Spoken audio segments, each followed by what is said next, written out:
Yo, yo, yo.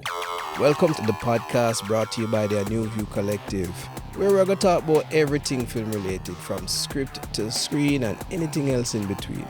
Stay tuned. All right. Good evening, everybody. We are here with another Pause for Bike No, I hear it. and sound. Okay. Well, I'm hearing the bikes. I'm pausing for the bike. So, yeah, man. Brother, if we pass for your bike, them enough bike that, bro. All right. So, welcome to another ANOUVUE podcast. And today we just have a little reasoning with Pedro, aka Peter Thomas. All right.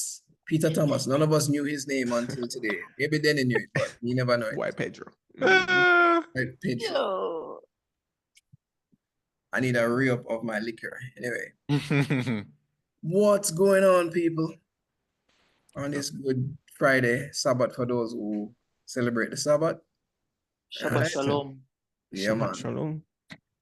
All right. So, Pedro, I'm going to ask you the first question, and that is, who is Bwoy Pedro? What do you consider yourself? I consider myself as somebody who keeps on evolving, like I easily forget tired of like things overall. Let me utilize the word tech really. So like I'll get something like I really wanted, and then I'm like, nah, this is a waste of my time, and then I just get something else, and I get something else, and I get something else. Like I don't know, like every time something new comes up, I'll try it, and I'm like, okay, what's next? What's next? What's next? I don't know. I think that's the reason why I just keep on doing so much stuff, just trying to feel burnt out. I don't know when I'm going to get that. That explains a lot, because I was telling Lecky, say, the only thing I really know Bwoy Pedro for is the unboxing videos where I show different gear. And, I usually fascinated with it, like to the point where I thought you rented gear. And that's why you're unboxing the gear. So I was just like, oh, maybe call this brother and see if we can get some gear or whatever. But now hearing that you just get tired of stuff and you just keep getting new stuff and getting new stuff. Yeah, because people.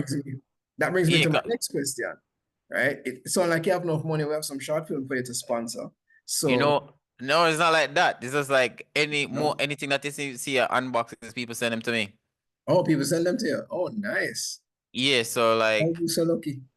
I don't know. I just majority of stuff them that unboxes, people send them to me. Yeah, I don't know. Yeah, so that's so it is. You get me? So like even my email address. Sometime I have to say sometime I get even spam on people trying to like fake people trying to send stuff, but those are fake accounts. You get me? But like there are certain brands that I want to work with, but it's taking my time. So I kind of know that when they're going to send me something, I'm like, okay, finally. Yeah, so that's so it is. Then you take a page out of your book. Oh no, absolutely. I mean, I started. So Nice, we've had that conversation multiple times. Multiple times, I tell you. So, it's on the way. What's your camera of choice? Oh, my camera of choice? Yeah. I've I've three different brands. A camera, I have a Fuji, Sony, and the Blackmagic Pixies, right? So what should I say? It's like every all of them different. Like it's so funny that I was going to sell the FX3, even though I have the Pixies. I'm like, nah, I won't need FX3. But then I realized that there's no such thing as the perfect camera, right? So even if you have a camera that's even big, like even uh one of the Raptor them, right? Versus the small FX3, you can just mount it anywhere you want. Like even my Pixies, I can't mount my Pixies in the ceiling. That's good. Like that's going to be too heavy. So it's like every camera is just for different purpose. But when it comes down to photos, my Fuji is the photo camera. But for video, it's just both. So like actually right now I have the FX3 mounted up to get this because the Pixies would be like overkill for this type of thing. So Okay. there's no real camera of choice. It's just camera of of the reason why I want to use it. Like Yeah, the yeah, purpose. Yeah. yeah. The Okay. situation. Camera of situation. That's the best way I can put it. I like that camera situation. Yeah, Good yeah. one. You were telling me earlier that you're in this business for 10 years. Do you feel new in the business still, or you feel seasoned in the business, or you still finding your way? How you look on yourself in terms of your journey? I think in my eyes that I am new. I would classify myself as new Mm, because like first of all, I've been doing cameras like just playing around with cameras from like 2014, right? So like back then I used to do photo manipulation. So I started out as a graphic artist. Then I moved to um graphic artist, then photography, and then film. You get me? But my photo manipulation was like very, how should I say? Like I'll put myself with Nicki Minaj, put myself with like Beyonce, Drake, anybody who I see him, especially like even what's that guy name again? I don't remember his name. So like that's how I started out. But I wanted the photos them to look extremely clean to blend in. So that's when I purchased my first camera, which was a I Fuji. remember those days. Yeah, which was man. which was my Fuji, which is a bridge camera, and that's when I learned about the idea of a bridge camera. I'm like, oh, wow, because a lot of people who's just coming up, they don't know nothing about bridge camera. You get me? And then when I got my first real camera was the Canon 5D, the OG, the original Canon 5D, and I'm like, yo, full frame. So like then and there just trying different camera bodies, right? I used to work in a studio, a photo studio, so that's how I can actually understand lighting, and then so one of the key things about all of this video thing. So the real mentor was Darren, right? So I was doing some when I was in my 95. And I did see all of this camera thing set up. I'm like, what is this? What is this monstrosity? I'm like, yo, you may say, yo, this man I lift weights every day. You get me? yeah. So I'm like, yo, I And just just and got just energized. I'm like, yo, I need to learn this. I need to learn this. You get me? So yeah, And sorry to and that interrupt you. I just wanted to that's make sure fine. that the folks listening know that you're speaking about Darren Scott, who we interviewed in our first podcast talking about a new group. So I just wanted the audience to know that. So yeah, man, jump back into to you if you weren't finished. Yeah, man, I just basically that. So it's like from I got into it, I'm like, I want to know more. I want to know more.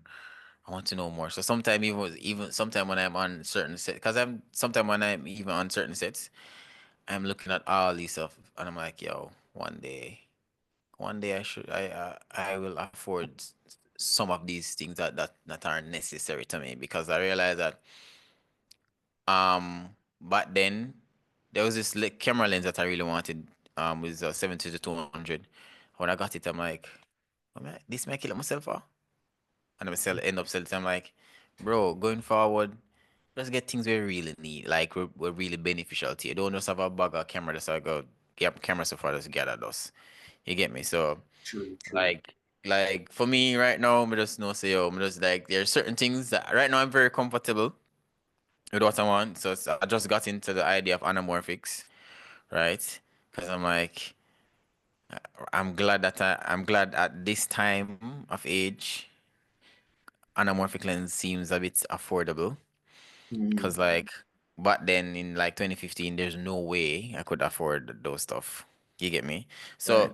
So I just get into to the whole idea. Like even today, today I went with the link up with Darren again to test out some lens and all them stuff there. So I test out some SLR Magic. You get me?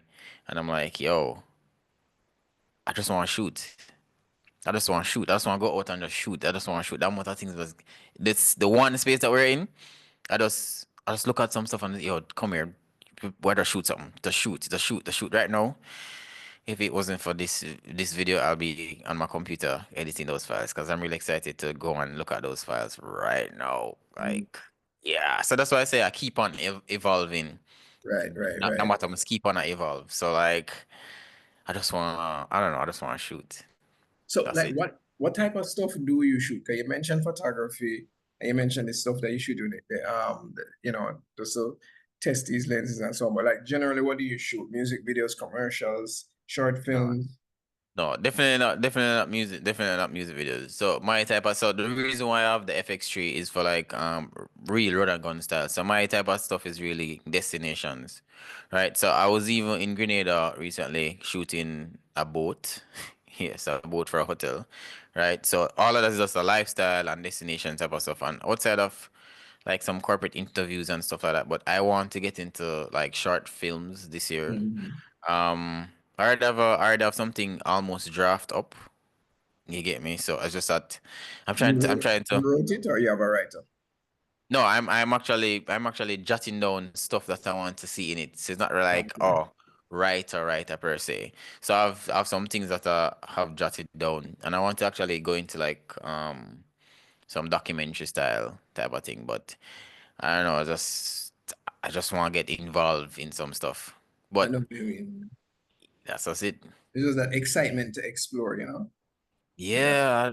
Yeah, yeah, cause like even recently, sorry for ranting, but even recently I was talking to one of my bridge and I'm like, so he has been shooting music videos for quite some time now. I'm like, but bro, you are using the same type of glass for all of your shoots them. You that not boring?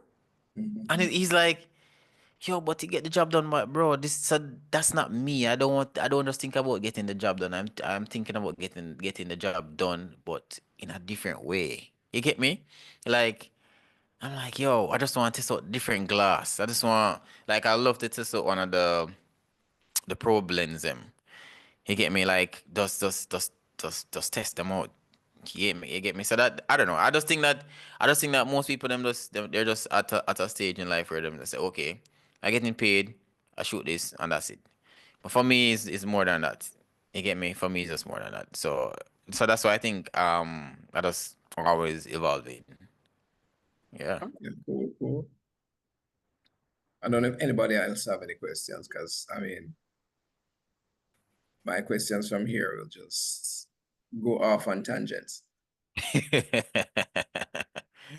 All right, since nobody know want to ask the question, I'll just go off on a tangent. No, man. No, You have a man. question? Question. My biggest question is this. Why you look so Because, because yo, go on, man. Give me a sec. My question is this, Pedro. Mhm. Obviously, me know say you're inspired by Darren and other works that you have seen and so on. But the first time I met you was at Shotlist. In person, was at Shotlist. I must tell you, say, yo, bro, your body now. You like the Navy SEAL of this thing, you know. You have listened to the last podcast, so you know what I said. Yeah, no, I heard, I You heard heard it, I what I heard it, said, right? I heard it. And bro, like you swim. Man, the first time I met you, I didn't know who you were, and you did that thing with Darren, the first Mm. vlog with Darren. And that Yeah. was the first vlog you did with Darren, right? So I was basically there from that whole inception, the kind of. And bro, you can swim. Okay, they swim we do the day. We never swim. We just the day in the water. A splash, right? But you swim, bro, and you do drone. That's one more thing, and not a lot of people are very interested in doing, even though they may want own a drone. Like me no want fly the drone, but, you know, I'm cool with that. You do that and you take pictures too. You see me say? So you do swimming, drone, and you shoot. So you do so much things, bro. I know I kind of understand where you come from with that skill there because you did design before. You just got into videography and you just roll over. But I mean, no, and as you say, you want those short films. So, which when maybe the whole thing with meeting Darren and seeing the setup and seeing the work and so on. But there has to be a time when your head chip and you go. For anybody that don't speak Jamaican, you came to a epiphany or a decision in your I know exactly where you're yeah, going. where you go, yo, I want to be more serious. I want to go the filmmaker route. I trust me, I can tell you the exact I can tell you the exact time when I noticed that. So so how I did make Darren is just that when I work on something called Chill the series. It's a YouTube Oh, chill. series. Yeah, so there was a specific scene that I was looking back at. I'm like, yo, it was a night scene. Everybody had dance and the people, everything just in a slow motion, just nice vibe. I'm like, yo, nah, bro, you're a joke. So from that, I'm gonna take my time, man, and I say, yo, don't worry, man. Me I go try create some of them stuff there. So from that day, from the, no, from was that day, from that night day, I'm like, yo, me have to step up my game because even though they even use they even use a camera that I owned at the time. You get me, rig it up and get it looking all nice and fancy. I'm like, yo, the footage just blew my mind. So from that scene, that one clip, I remember that exact clip right now in my head playing. From that clip, I'm like, nah, I forgot try this. And that was like from 2019, ending part of 2019. I'm like, no, man, I forgot try this. Affy. So that's how it started. Okay, never know say you worked on chill. I remember that show. I think they were supposed to do a Hmm? season 2. And I said I never know you worked on chill. I remember that show. I'd watched it. I was acting, You're I was acting. shooting. Yeah, Okay, I do remember you as an actor, yeah.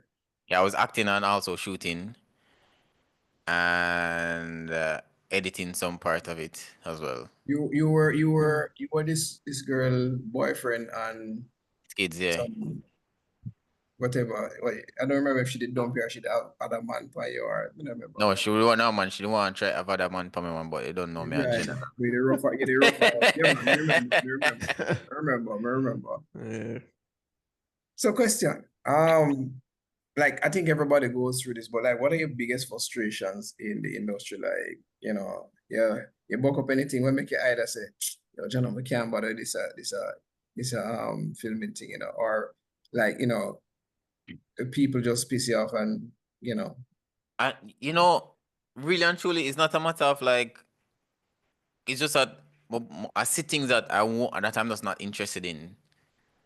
You get me? mm, I see things that I'm just not interested in, but also I see things that I would love to be a part of, not necessarily shoot, but just to be there and see what's going on. Even if I just BTS, you get me, like some of those large commercial shoots. mm. You get me? So I'm like that's just my thing. But my dad reason with Darren, I'm gonna say, yo, hey, man, I say Darren. So I'm gonna explain to you how this Jamaican industry go.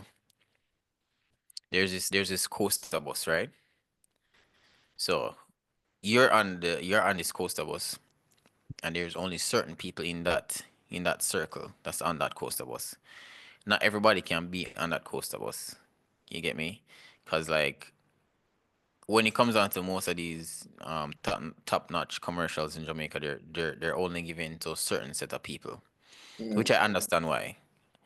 You get me? But for somebody like who's just for example just to come out of college or VTDI, that's the name of this, yeah, who wants to like who wants to like be a part of that. You get me? Have a hands-on experience because YouTube can teach so much, but Yeah, hands-on experience is the key. yeah, Like yeah, somebody who wants hands-on experience, like most of the time, I know say, oh, them not gonna get the hands-on experience unless them know somebody who knows somebody who can get them onto that type of scene, right? Because like, oh yeah, we understand you guys are actually working, but enough people still would love to be a part of it and just see what's going on. Like, how do you guys do that? How you guys decide on that? You get me? For me, it just seemed like it just seems like there's just certain people who are just going to be in that space all the time. That's just how it feels to me. You get me? Yeah. So, but for me, me just know say in a my little space that I'm in, I'm not trying to like I don't know, but just see myself like I'm gonna try push myself up on people, Right. right? I will always appreciate a person's work once I really like it. You get me? Mm, But as me say, like it just feel like there's just this space in Jamaica where when it comes on to those type of stuff, there's just only a handful of mhm. people who are in that space. Not Right. everybody. I don't think it's not everybody is allowed in that type of space. That's how it feel to me. Mm. That's just it. Mm. That's just it. Yeah, I think I've heard a lot of people complain about that, and I mean that's a reality. Not something that we can pretend doesn't exist. I think it's been getting better since like things like Jafta Propeller, where they kind of I don't want to use the word force people to work together, but the way it's structured, you have to work with other people. And just as a result of that, a lot of people who didn't work with each other before now start working with each other. But yeah, you still have some restrictions on those higher budget projects. But I definitely think things will change because I think some apprenticeship programs need to come into play Yeah. because, we're attracting more films and we want to be able to handle more than one big multi-million-dollar project at a time. Right now, we can't handle more than one, right? Maybe we can handle one and a half, right? Before we run out of crew. Because we know how it is. Like it's the same grip and gaffers on every crew. When Mhm. James Bond was here, we couldn't find nobody for do no work. Not to When mention Bob Marley. Millie Black was here, couldn't find nobody for work. Bob Marley couldn't Mhm. find nobody for work. So I have to expand the pool, right? So I feel Yeah, like Mhm. it will come. but no. So so that's the thing. How does one find out about all of that? Like, okay, say you couldn't find Mm, anybody. How does one find out all about all of that? mm. Where all No, that well, information as is? I don't know, but what I'm saying is that however they choose people, they're gonna have to expand at some point because even them going to realize that, hey, we need to find a way to facilitate more than one um multi-million-dollar project at a time. So they're gonna have to figure out how to communicate with everybody else. I mean, How my thing is that you have to look on it from the standpoint that as these big multi-million-dollar productions, they're not gonna want any and everybody just running until to set. They're gonna want somebody who know the ground and know who is what you call it, experienced enough to work on the set and who can recommend whatever. But at the same time, while they're doing that, as you are rightfully pointing out, it does kind of alienate certain other people because there's a lot of other talent out there. There's a lot of other talent on the ground that's not getting a chance. But I think eventually they will have to get a chance because there'll be no choice. you know what I find funny? Mhm. If you should go through like 90% of the commercials that were shot between 2019 versus between 2019 to 2023, Mm. you're going to see the same set of people Mm. in most of those commercials. And Oh, you mean like talent wise? yeah, Oh, okay. I'm like, Jamaica doesn't have anybody. And then then you're saying to me that these people want to hire people with experience, but how are you going to? It's No, just I like know, but it's just like So leaving college. It's just like leaving yeah, college, yeah, but yeah. you want to work, but how people go get work if you're Yeah, not working man, experience? entry level job, I must have 5 years experience. Yeah. No, yeah, So man. so I'm I like, think oh, there's two things that I want mhm, to probably bring up or mention or whatever. sure. So you're talking about talent on both sides of production. So people who work in production and then obviously the talent. When you're referring to the commercials, are you talking about um like influencer talents or just like everyday people kind of talent? Because No. Talking like large scale or large, not anything with doing with any influencers. You get me? mm, That's talking like even a large scale commercial or a small one. You get me? So that's basically what I'm saying. Cause like even if something should happen tomorrow, I can I can majority, for example, worse if it's like a group of people versus two-person. I can bet you that even in that individual, even in that group, there's always going to be somebody who I know, who I've seen in a commercial a couple years ago. To But be I'm like, yo, but I know that talent agency sees recruit people, but I'm like, yo, why is it I'm seeing the same fair. set of people? No, all right. I mean, I guess you work on a different side of the space than me, but I'm looking at it from the standpoint of I'm probably one of the few people in this room that watch TVG, right? And I don't I know. don't feel like I see the same talent because I saw a KFC commercial that they're running from Christmas. I've never seen any of that talent before. Probably only That, one person. eh? Well, you. What's that? Yeah, But you. there's one person in the KFC commercials that I've seen in a lot of different other things. Mhm. That's why I ask if it's like influencer based or not, because the truth of the matter is commercials as we know it have shifted over the years, you know what I mean, in Jamaica. So uh commercials in general across the world have shifted in a in the favor of social media. I Mhm. think a lot of older commercials were using, like artists and notable people that are like celebrities, quote unquote. But now, even modern day celebrities are the quote unquote average person, if you will, what I mean, that gather a following on social media over something, you know what I mean? And so you can rise to fame in Jamaica and then you're on every single commercial or you become Right. an ambassador for a brand, you know what I mean? And then Right. so you become the face of a brand and then obviously you're in a lot of commercials. So for a company like Grace, you're going to see the same people in terms of their ambassadors because they mainly use their ambassadors in their commercials. So that's why they kind of want to understand if it is that, if it's specifically like influencer talent Hmm. or like artists who are brand Not ambassadors no and not you know not what I mean? artists, not influencers, just a Just in general, general. Okay. just in general. Mhm. Yeah, there's I mean, I definitely don't some know. faces that You are know, there are definitely common. common faces, but I see a lot of Mm-hmm. new faces because if I look at the water commercial with the guy who was in Get Me Black, I look Mm-hmm. at the Tasty Cheese commercial that Jamar directed the other day. Mm-hmm. Not a lot of familiar faces. Maybe I have one or two familiar faces, but one of the things we have to bear in mind is that talent want to be called upon regularly, just like us, because they're doing it for a living. If they True. only get one or two times, call one or two times, then them can't make a living off of this talent thing. And again, certain faces is kind of like movies. Nowadays we watch movies because of the face. You see a Tom Cruise movie, chance are you gonna check it out without even knowing what the Tom Cruise movie is about. But if you don't know the face, you might not check it out. Danger Harrison, for example, or Danger Harris, can't remember if it's Harris or Harrison at the moment. But Mm-hmm. she's gonna kill me when she see me say this.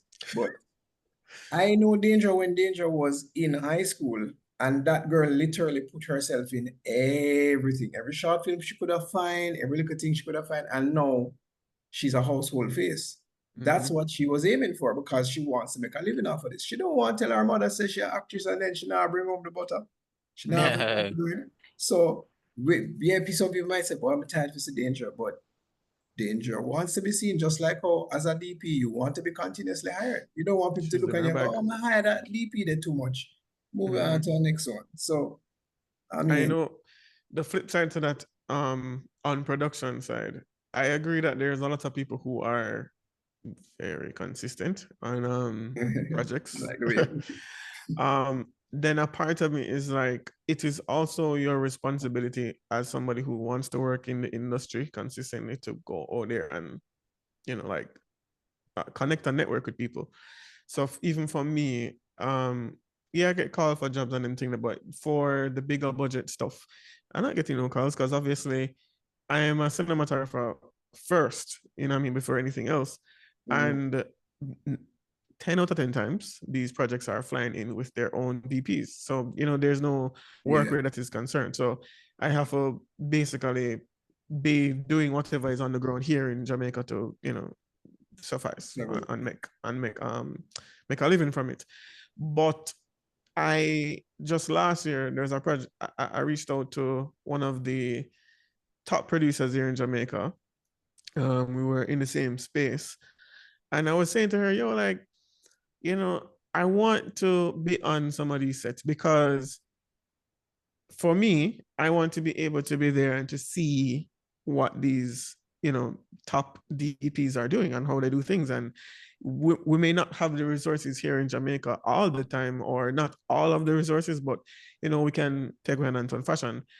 And if me never go and say, oh, I'm interested for dip on set, she wouldn't have even considered me, you know what I mean? Right.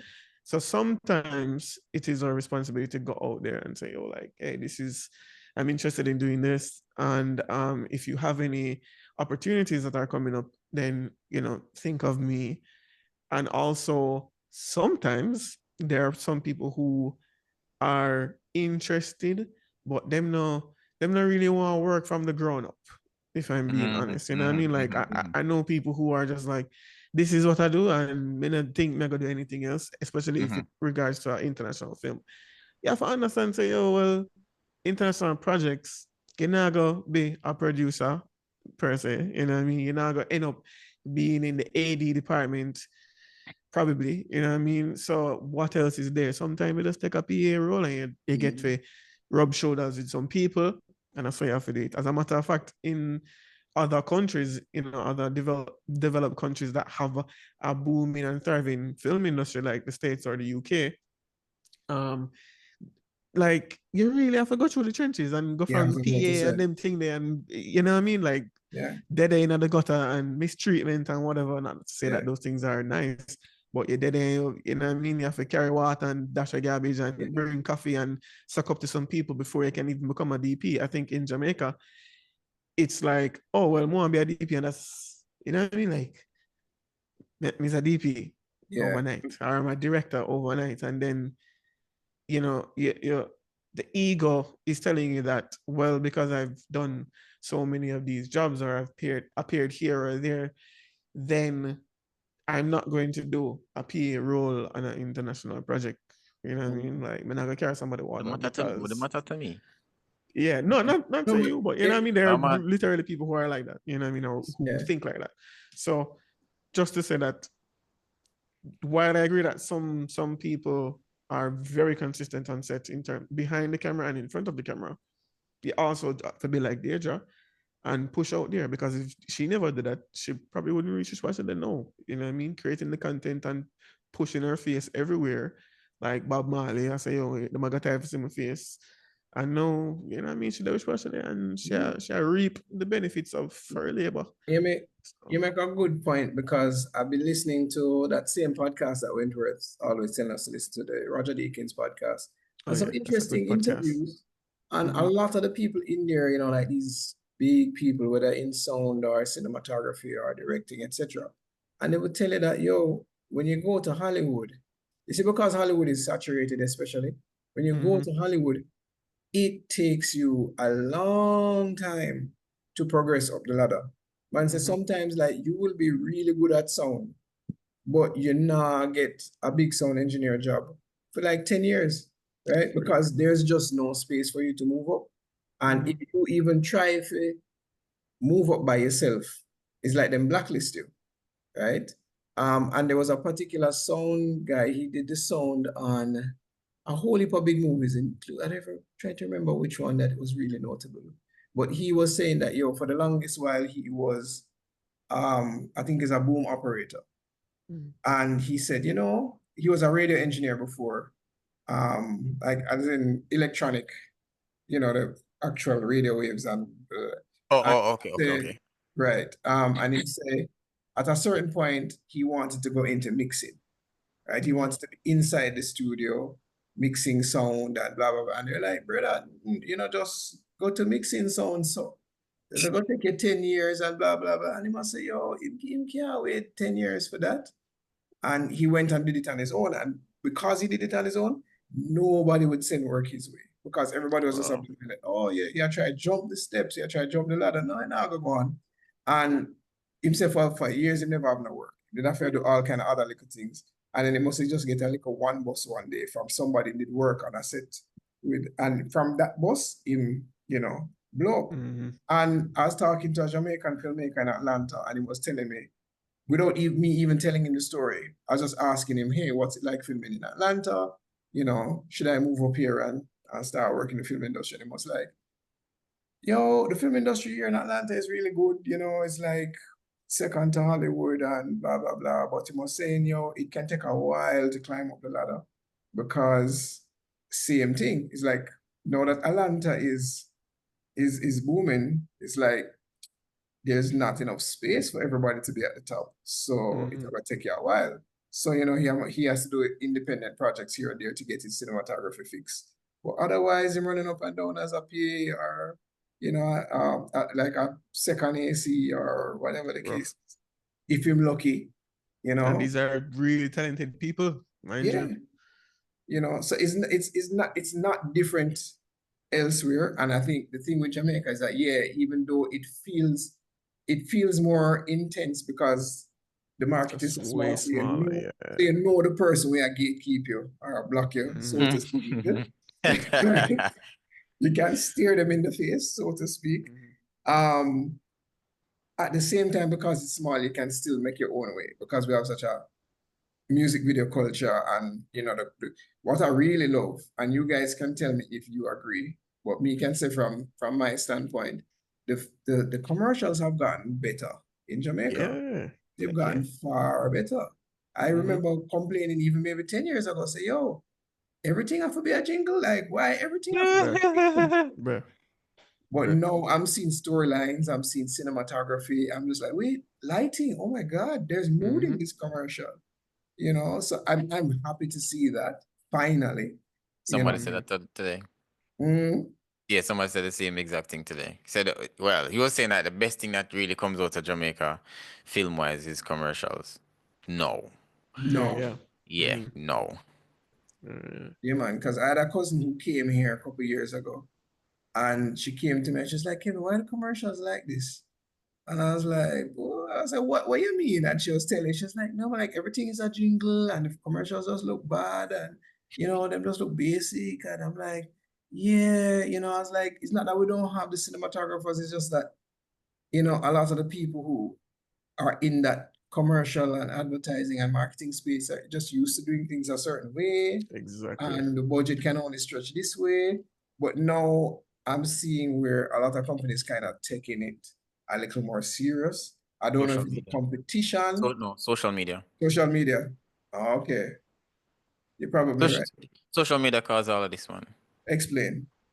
Meaning, like, but then you would never have access to so much things. You get me? So like, even if somebody put out a commercial today, boom, I see it on my phone just like that. But then certain things wasn't like pronounced. You get me? So social media put a lot of things out there. So majority of the time when them post stuff, when them do them commercials about then where it go online, as in not online, like on the TV. But no, enough people don't really watch TV anymore. So which part best to put it? Social media. So you're there on YouTube. You see some form of advertisement come on, so because that's just another online platform. So that's the main thing. So majority of the times not really it have to go on TV. Them just want to make sure some can utilize it everywhere because we have more platforms now versus back then. So that's why I say social media. But you think social media is why the quality has improved? No, not to the quality, the competition. Or the competition. Oh, okay. Competition, not the quality, the competition. I get you. So if I go into it, so trust me, I was I remember one time I was doing a job for a hotel, right? And the boss, the owner for the hotel say, yo, like him just send me a message and say, yo, this hotel just posted this. You get I'm like, okay. Yo, I want something like this. So that's why I say social media, trust me. I'm telling you.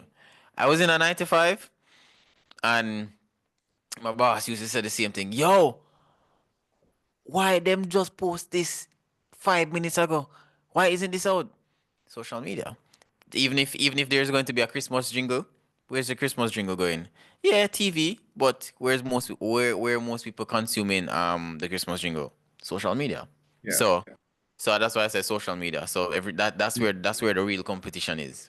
True. I could see that, as well as there has been an influx in, you remember when Vine was so popular Yeah, and them thing there, yeah, like yeah, yeah. now that is Vine, or modern day Vine is now TikTok or Instagram Reels, and so a lot of those little mini stories and them thing there, I feel like affect how commercials are even shot. You know what I mean? With that storyline in particular, specifically speaking to the KFC commercial where they talk about over the Christmas period with the the robbery and whatever, or the engagement thing, like things like that are something where they see like maybe like skits, like Yeah. where Dale would or you know what I mean, or Prince Yeah. Pine and them Yeah. things. I feel like a lot of that seep into the the mainstream commercial market and influence how they're coming up with creative ideas, because now you have to actually engage people, because their attention span is so short. And so if you really want to sell something, is now a mixture of those influencers with this type of content style pushing a product. And then that's how you really get them to buy. And I'm, by all means, I'm not a marketer, so I'm just going off of observation. And even when I see something, you know what I mean? Like, oh, well, I wouldn't want some KFC right now. This is so cool. But it also, it gives you conversation to it. You know what I mean? Like the content itself is like, yo, it is a KFC commercial there. And you start talking about KFC. And next thing you know, you're like, Jano, you know I'm fee for some KFC? It's like a mind thing, you know what I mean? So I could see how that definitely influence how we shoot commercials now. But I did want to ask a question, Pedro, because we were talking about spaces, and you are one of the leading creatives on the YouTube platform as a Jamaican, you know what I mean?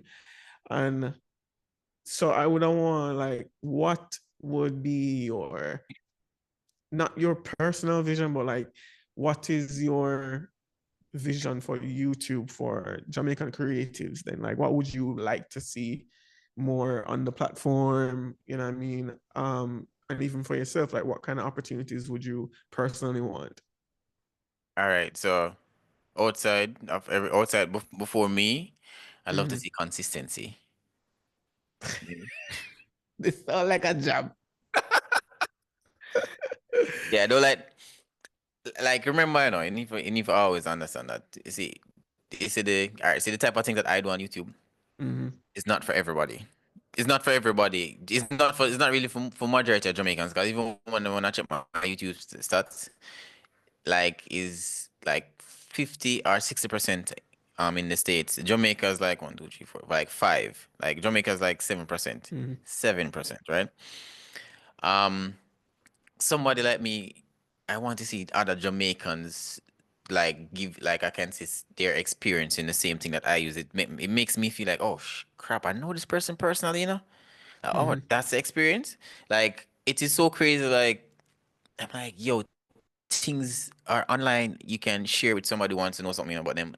They message me personally, yo, what's your idea on this? I'm like, I'm not God, You get me? I'm not God. I'm not the creator of this. I'm just giving my experience. There's so much other videos online with high definition way of you seeing stuff, but no, they want my perspective. What? Because they know me personally, them it's like them can't relate. You get me? So, like, personally, as it relates to the level that I'm looking for, might take some time. I know that. So there's this YouTuber. He's really tech per se, but though I'm not heavily on tech, and you must know the greatest black tech YouTuber, MKHD. Yeah. So, like, he's like a motivation for me. I'm like, yo, look what the man just push it. Look what the man just doing thing. You get me, man? Just push out content. And like, when I see him content, I'm like, yo, that's a dope shot. And I realized that him and him team keep on try new ways of doing stuff. Cause even so, last week I did a video with Darren, and I'm like, yo, I try that type of YouTube style for the first time, and it went pretty good. You get That's me? the Pixels video.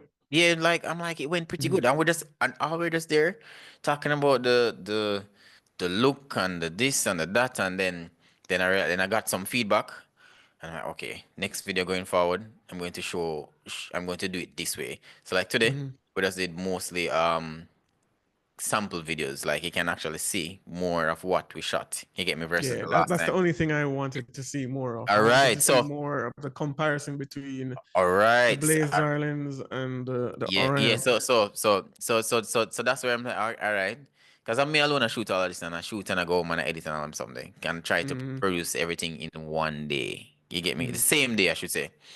So I'm like, okay, back to the drawing board. How can I emphasize on this? Because I realize there's no way on YouTube I can please everybody. So right now, I'm just going to be sitting down waiting to see, oh, this was a bad video, or you should do it. So I'm like, okay, I know that that's going to come in the future. So even for me, and I'm like, yo, Mediva have 10K subscribers on YouTube, and you have companies sending me stuff. I'm like, yo, bro, like I went to the shipping Yes. company yesterday, today, and I have one shipment coming in, two more shipment coming in by next week. So I'm like, I'm not even that popular on YouTube for this, but people keep on It's saying me still. now it's viewer density. Like the way I always put it is not the amount of views you have, is the quality of the views. Because you can have like you can have 1 million viewers and you can have 10. But you're 10 willing to buy something from you. None are like you million willing to buy nothing from him. Who have the better viewers? You do. You have more As well as I call it I call in it those viewer views. density. Yeah, I call it viewer Density. density because it's just a term of kind, because density is basically how much mass you pack into a space. It's Yeah. just a case where like you have 10 views, but are they 10 views of quality or just 10 eyes? Right? Because if you have 10 viewers and they're always commenting on your videos and they're always sharing your videos, and as soon as you put out something for buy, them buy it from you. And like you have 1 million viewers, but none of them now comment, none of them now like, none of them now buy nothing from him. Pure bots. 1 million viewers for what? Right? Him get a few little ad revenue maybe, and that's about it. When you check it out, the 10 viewers watch your video straight through, the million viewers watch film video for like 2 minutes and cut. Or I've seen with like some density. YouTubers who have to the same density point. Like some YouTubers, they have like every video is averaging maybe like 100K. Like brands will work with people like that because then their viewership is consistent versus somebody who have a video that is 1,000 here and 10 views there and another 50 there or whatever. I mean, brands will work with anybody at this point, to be honest. You know what I mean? Because truth be told, 2 companies have sent me things before and others have reached out to me on different occasions. But I've received 2 so far. And obviously, if really more consistent, then will I get more. But I think, yeah, bro. Like I think that, bro, listen, Danny, me know series about this more than one time. It's just consistency. Me tell you, see, you just do it. That's all. Just do it. Me don't know what just shoot. Yeah, see, the thing is, people like no. Hold on. You need to understand, say, you have what enough people not have. Is it me? You have the talent. You get me? You have the camera stuff. You understand the lighting and you understand audio. You have the stuff them to create what you want to create personally. So I'm like, I'm not gonna hard na that. You get me? I'm not gonna hard na that. You get up, shoot something, and then just post. It does don't watch. I don't watch views. I don't watch comments and them stuff there. I mean, like I'll respond to all of the comments then whenever I get comment. But I'm like, yo, it's just trying to be consistent. That's just it. Cause I say for the year, like I want there's a few brands that I want to work with. That your camera brands, because I'm waiting to get called by Sony. You get me? There's a few brands that I want to work with. Bro, somebody even sent me a suitcase. Yes, a suitcase. But you know why I accepted that offer? Because I'm like, you travel. I do travel. And then there's this Airbnb that I want to go to that my friend say, yo, just forward, man. I'm like, yo, that would be a good opportunity to do it. The suitcase costs $400 and I'll never spend $400 on a suitcase. That sounds like a Samsonite.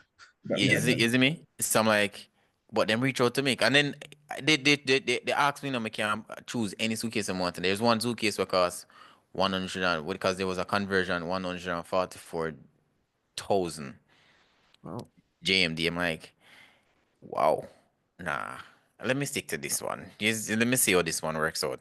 Mm-hmm. And then I'm like, yo, so I purchased a shark fin in November from a company called ZG Cine. I'm Yeah. like, yo, reach out to them. And you know what funny? Me reach out to them couple months and them never say nothing to me. And then reach out to them again. Yo, I need to. I love this product, but I don't have any. I don't want to take photos of it and it with different VMAT watches. I'm like, okay. They're like, no worries, I got you. I'll go and send you two VMAT watches. I'm like, So that's smart. that's it. So this year I'll be reaching out to more of these companies to like, yo, hear me I say, I do this type of stuff. I love to review these type of stuff. You get me? So this is something that I'm going to try this year because last year I never do any form of pitching at all. So I'm like, yo, let me see how will it work out if I pitch to them. Right. You get me? So that's all. That's because I'm not a pitcher enough. Me hate anything of lead writing. Mm-hmm. You get me? Me hate anything of lead writing. So So, that's it. question. ChatGPT, Talk to me man. about your right. Talk to me about your process for like creating YouTube videos. Yeah. Like, do you pre-plan anything, or Nope. is just like you just have an idea and then you just go out and shoot it, and then the video becomes what it is, Yeah. and then you just okay. Yeah. Because I have a friend, you know what's funny? You see, sometimes when you just do what works best for you, just Mm-hmm. work with it. Because I have a friend, him dip on YouTube to him, keep on at him, say, bro, write a script. Sit down and I'm like, bro, that's not my style. Mm-hmm. Like, I like to. Nothing is wrong with doing the script and sit down and reading from whatever you have. But for me, that's just not my style. I like to just know that oh, if I know this, I know it. I don't need to read something to know it. So I'll just always have like little notes instead of a script, right? So for me, it's just like go out, shoot some things, and remember, bro, I'm here alone majority of the time, so I can't be sitting. It's not a big production.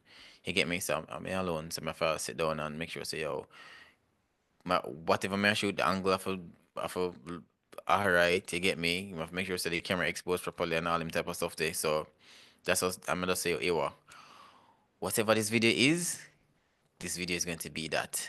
You get me? So there's no script involved and all them type of stuff there because you might sit down and say, oh, I need to plan the perfect YouTube video. Mm-hmm. There's no perfect YouTube video in my eyes. You get me? If you look it because if you even check any comment on a YouTube video, there's always going to be a negative comment. Of course, yeah. Even on the most Yeah. perfect looking Even on the YouTube video. that's what I'm saying. And to be honest, I find that when you're doing YouTube videos, as in, if it's not a short film, if it's not a film, it shouldn't be scripted in this day and age because people prefer authenticity. And Like, that's me. yeah, because I find that, I research social media trends all the time because like I always do social media workshops and courses. And like one of the things I'm saying that in nowadays, like a year or two ago, it was all about, oh, the content needs to be short and snappy. It needs to be short and snappy. But now, because of how much misinformation is being spread, people now looking at long form content, but they want the long form content to be natural. Like there are people out there who literally, they'll just shoot a video talking to the camera while they drive to work, and people sit down and watch a whole of that because it's authentic versus somebody who scripts something. When it sounds too fake, it's like, it sounds too rehearsed, and I Yep, me feel make like a you yeah, feel make like a sorry, it's fed propaganda. yeah, make a mistake. Come on, man. Like there was this YouTuber that I'm gonna know when them are gonna stop driving down. So him they just him did make a the video so nice and I wasn't even noticing it until me see it on social media because I understand that it is wrong, but him just crop it out in video because he went over the speed limit.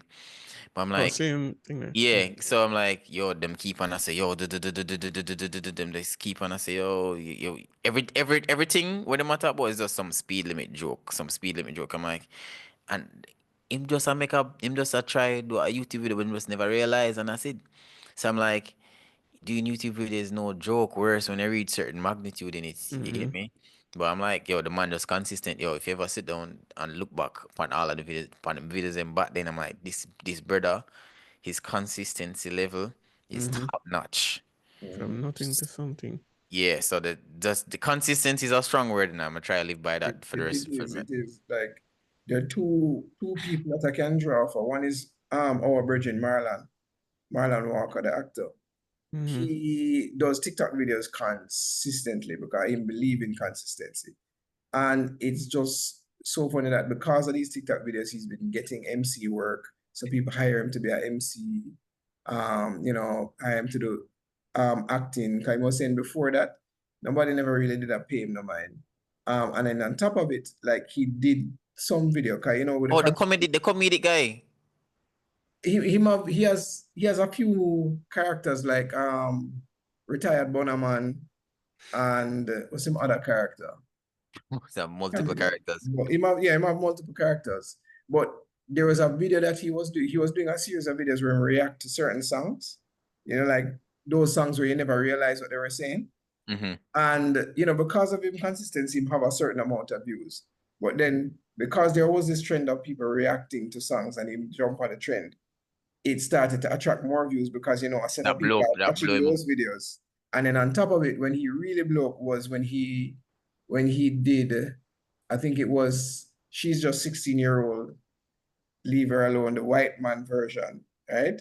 Because there are a lot of white people who are fans of that music or grew up with that music, him get one bagger fans from overseas now, yeah man, because of this song, and him just, him views just skyrocket. And then there was another version of mine who he did these animation tutorials, and he was consistent with it.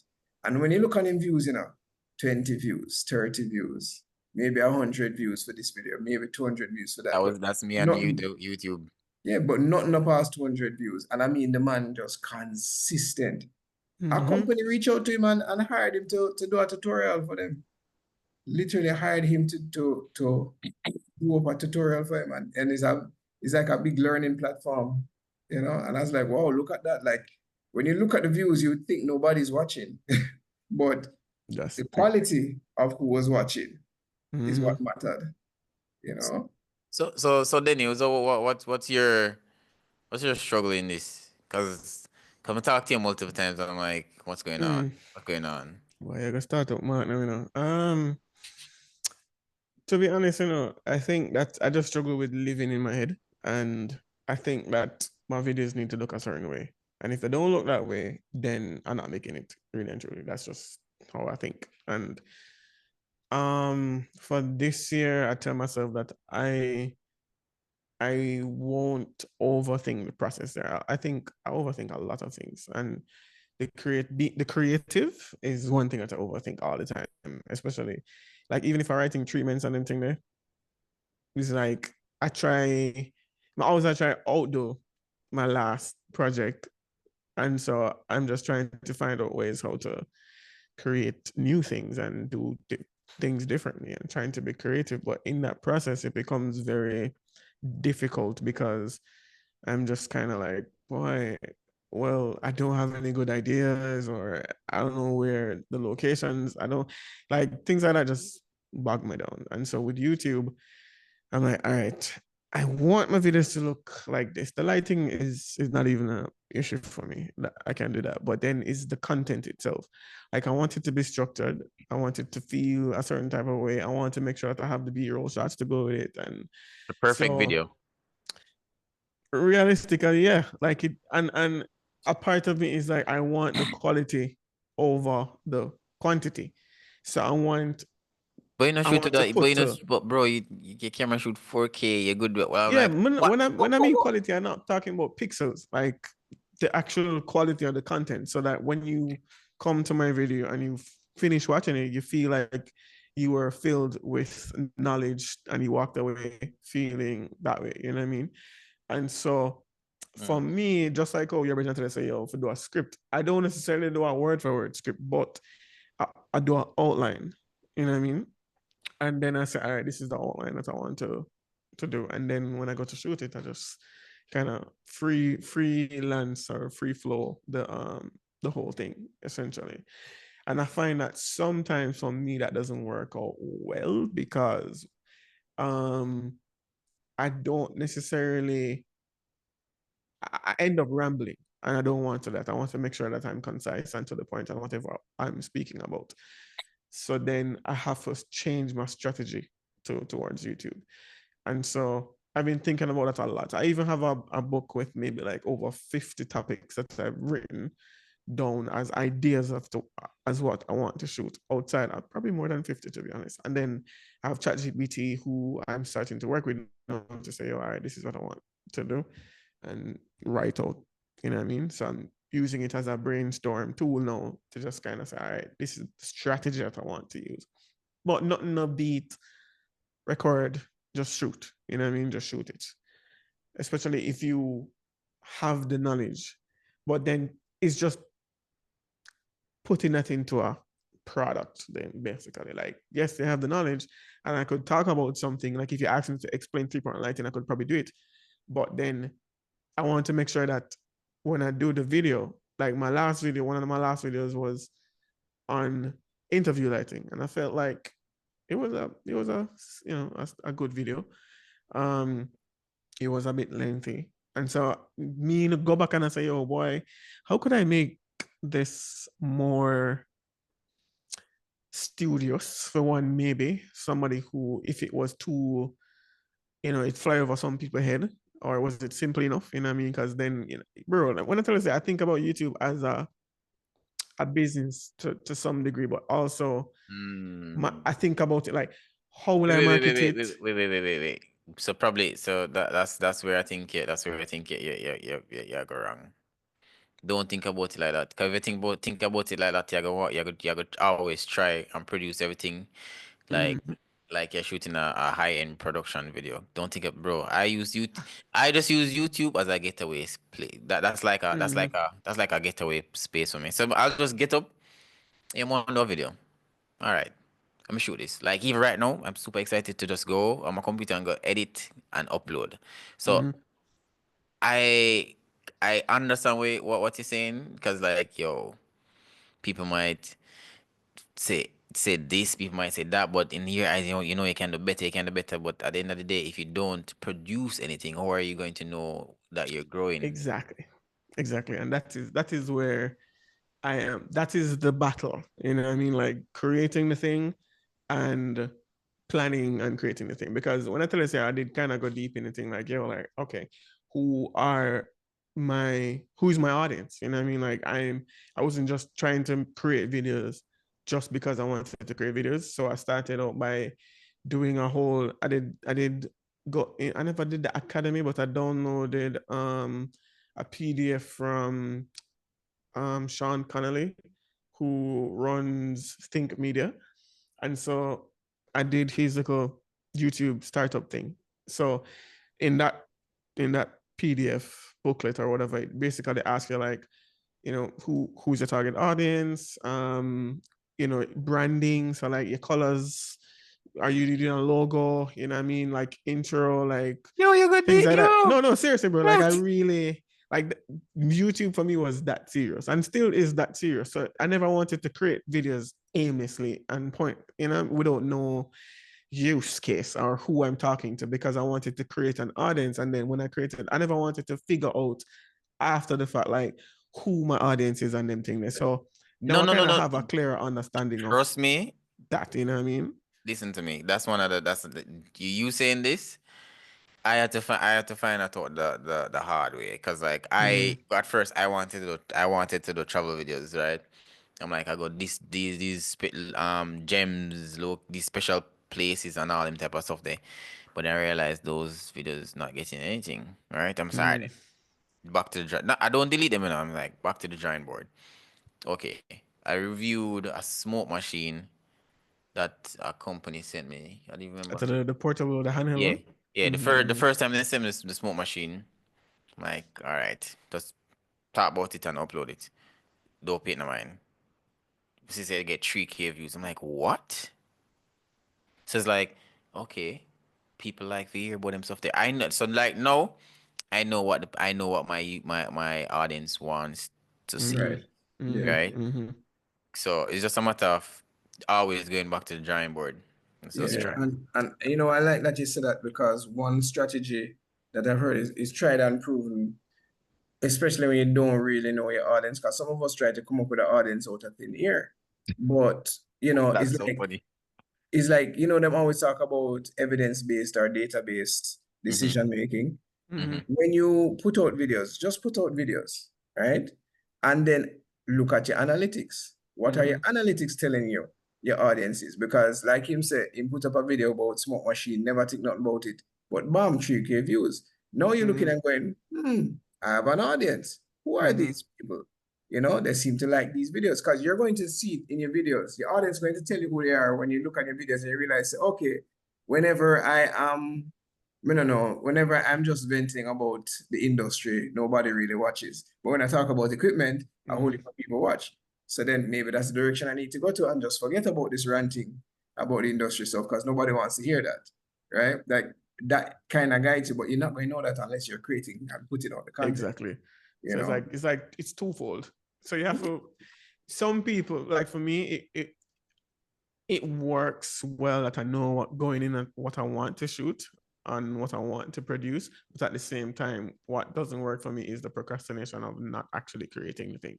And so I've been listening to a podcast that has been really helpful. Like this, his name is Sam Webster Harris from the name of the podcast is The Growth Mindset, the psychology of the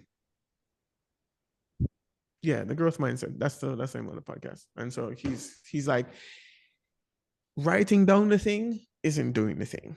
Talking about the thing isn't doing the thing. You know what I mean? Asking somebody to hold you accountable to do the thing is not doing the thing. You have to actually do the thing and do the thing. You know what I mean? And so that must say exactly. You know what I mean? So because they need to be honest with you. All right, go on top, man. Wait there. No one will leave that subject here because this subject, from me understanding now, then you go pay for your online class. No, I didn't pay for an online class. Okay, all right, good. I just bought a strategy from you bought Sean Connolly. A strategy. I the same thing I call that. I same thing me I go call that. I go, you know, but your thing. If you want to pay for that.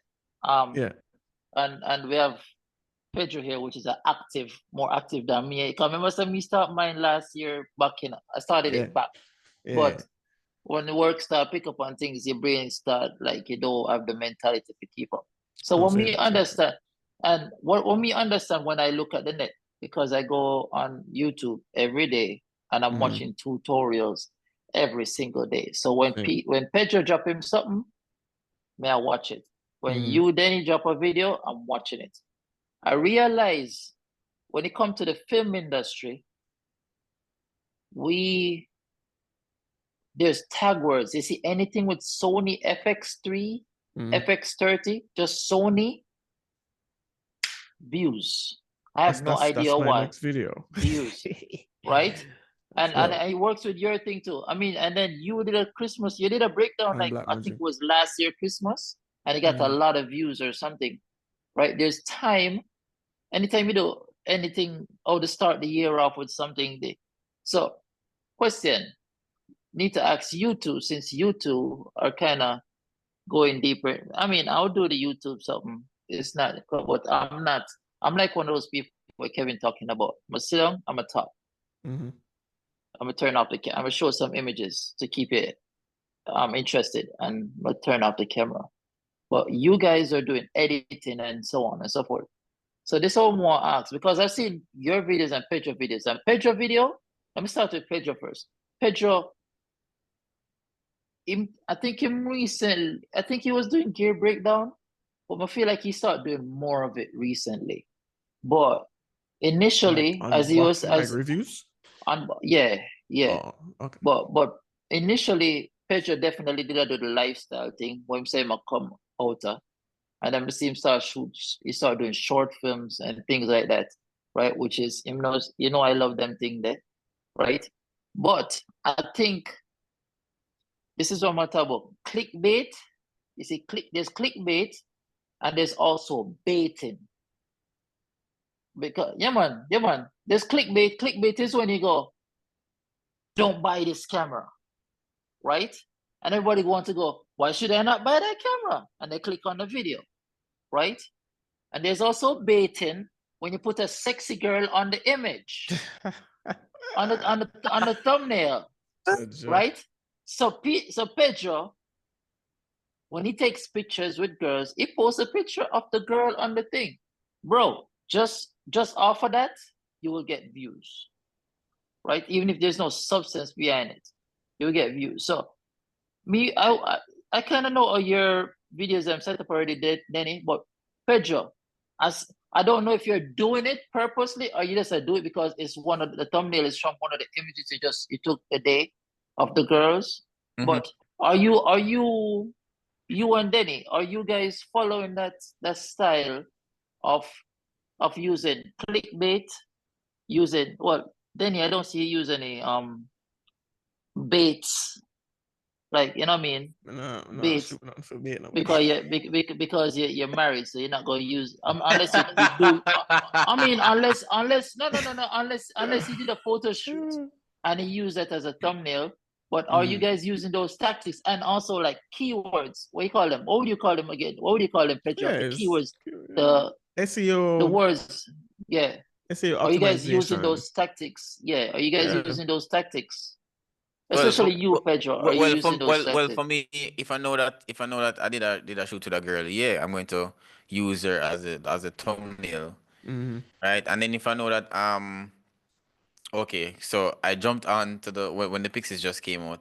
Well, not just came out. When it just when it started shipping, I say yo, I have to try get some Pixies video right now. So make sure when the day in the States in November, just when I get it, I'm starting video. This are the video I go. This are the video. I have notes on my phone. In on my phone, and then okay, this is what I want to do. This is what I want to do. This is what I want to do.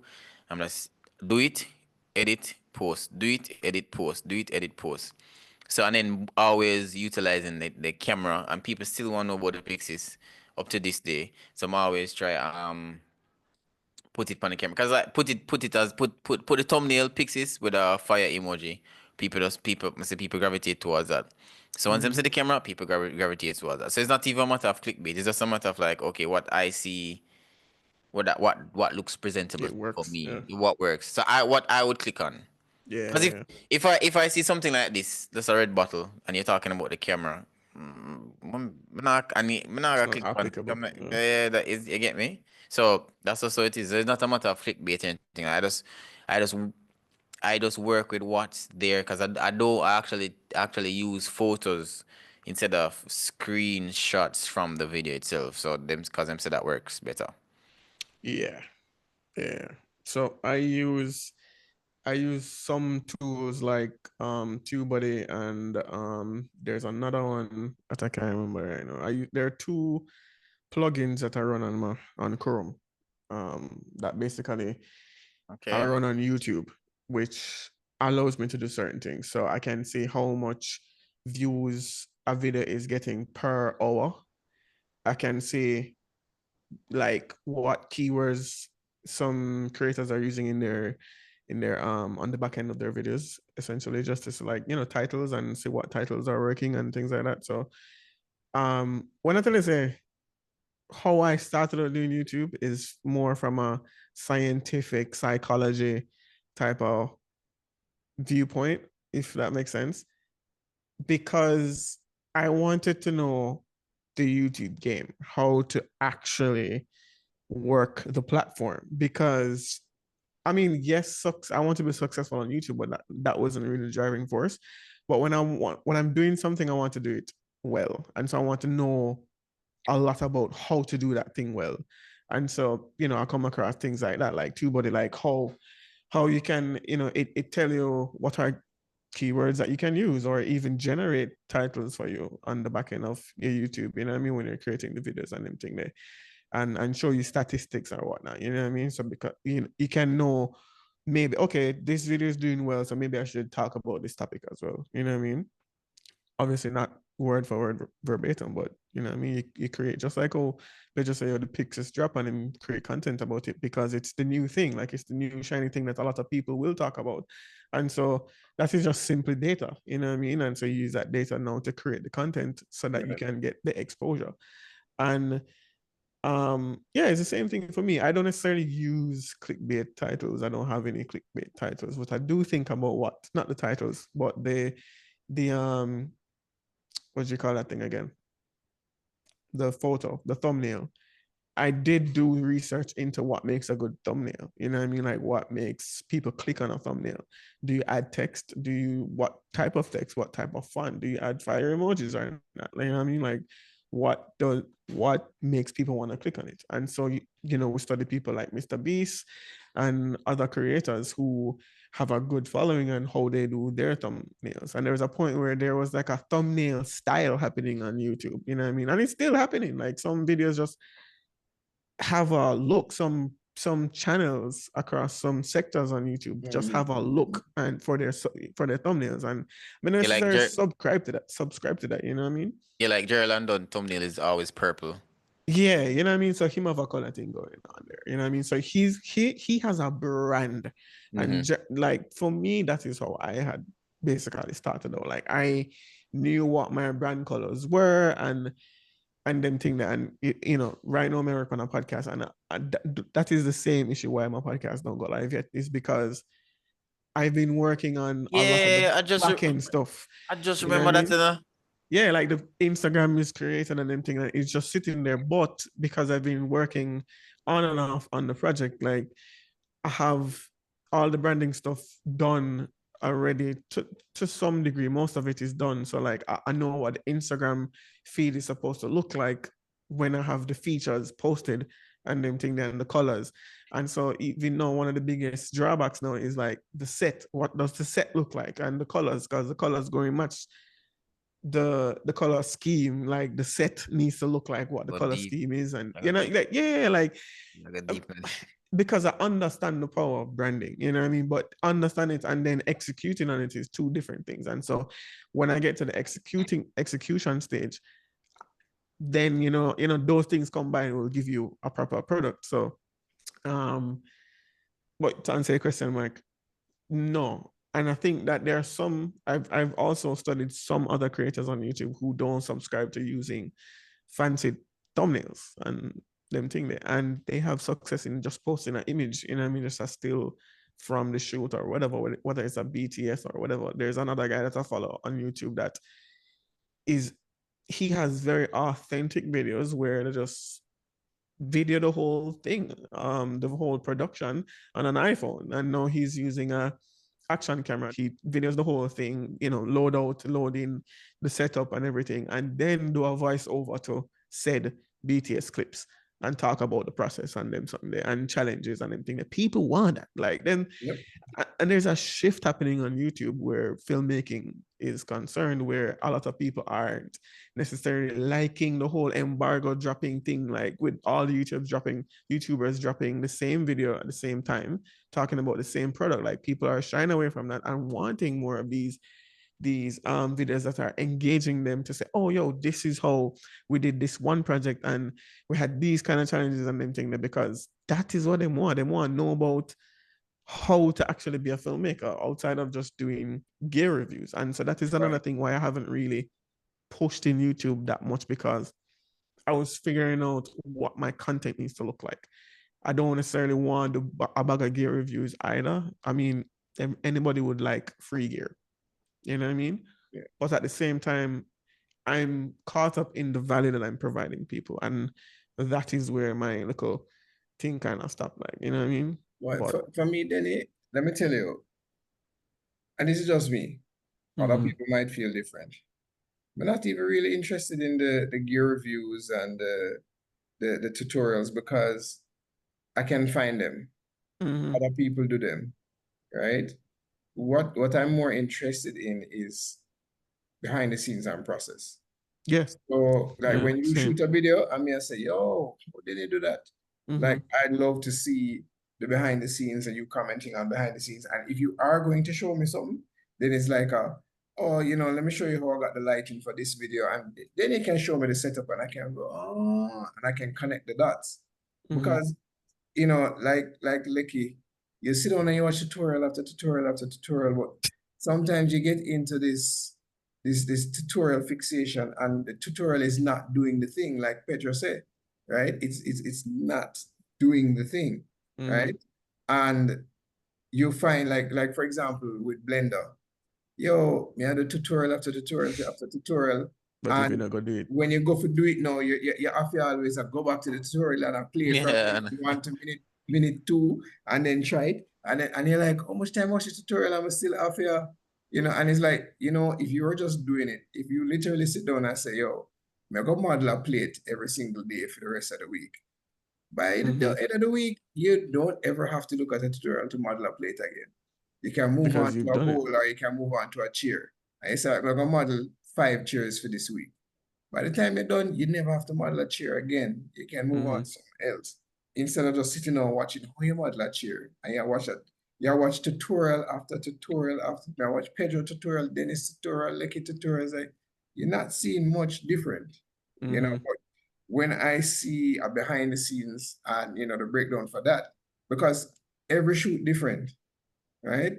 And I'm going to see something in Pedro's shoot that I'm gonna go, yo, how Pedro get that lighting? I'm going to see something in your shoot and say, yo, how did he get that movement? How did it, and then that's what I want to see so I can go, oh, that's how he did it. Yo, that's so simple. Yeah. Oh wow, that's what it takes to get that shot. Damn.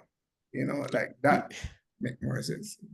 Even behind the scenes content, like I've thought about how I want my behind the scenes content to even look, bro. Like if it's not polished, man, I want it. Like seriously, that's no, seriously, that's how I think. Then That's how I you're think. not gonna put out nothing, and then you want it No. to be perfect. You know what? Time I heals think that documentary. Huh? yeah. Did What's that? somebody say something? Are you talking?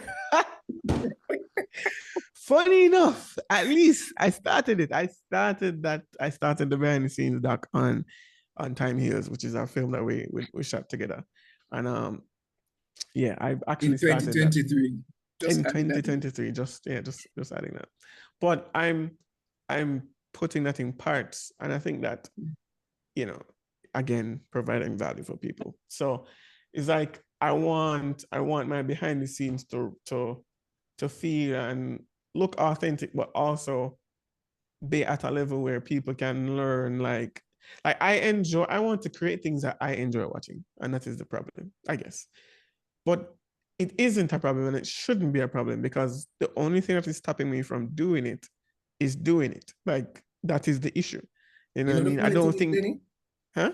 the funny thing is, no matter how much effort you put into it, you're going to look on it and you're going to be like, yeah, right? And then 2 years from now, you're going to look back on it and go, it never so bad. Why did I go on so? Yeah. Why did I go on so? But it don't look bad. Yep. Are you may talk, Pedro? No, man, but just all right. So for me, and that's like I was looking at a YouTube video that I did in like my first travel video that I did in 2019. I'm like, ugh, what was that? But at the time, I'm like, yo, this is the baddest thing. But I'm like, I can see my growth as relates to like color grading and stuff like that. Yeah. Because even people message me, yo, you're selling color grading I'm like, Lots.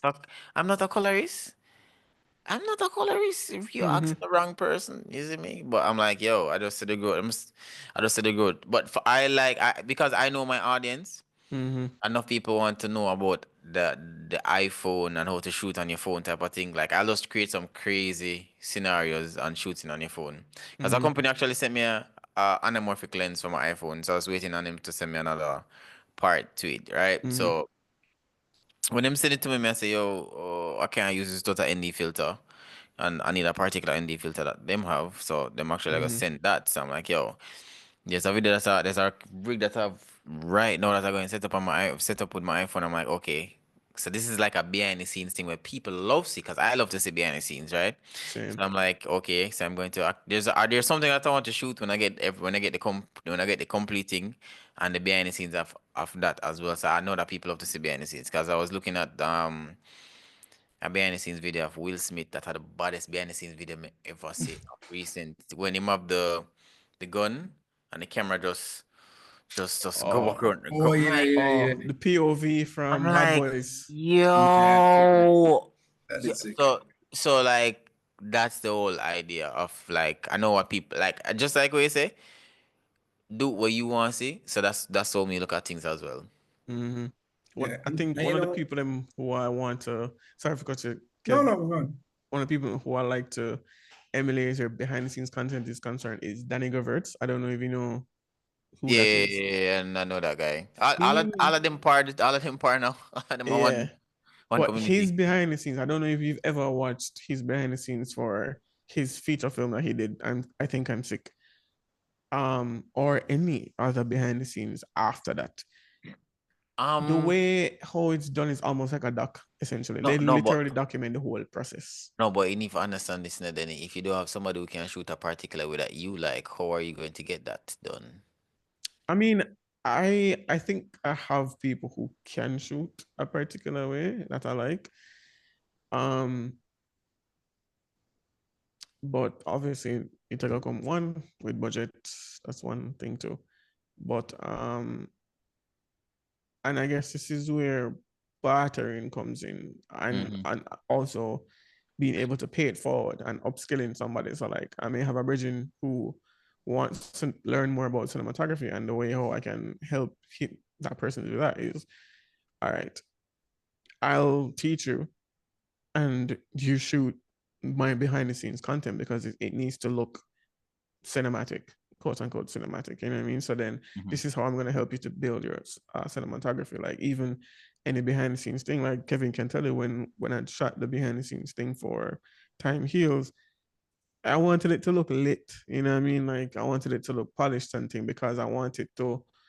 I want the reason why I want to do that is because I want Jamaicans, because Jamaican people kind of have a notion that we lack quality in Jamaica where filmmaking is concerned. You know what I mean? And so I am pushing back against that, or showing people that we can create quality films, but also even the behind the scenes stuff will look like what you see Paramount do. You know what I mean? Or another studio. We can create that too. You know what I mean?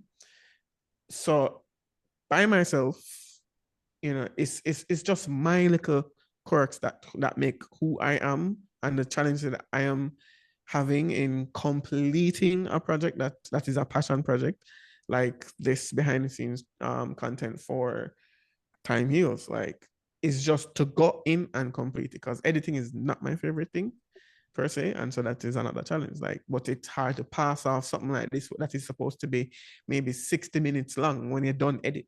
You know what I mean? And you split it up into 2 or 3 parts where people can come.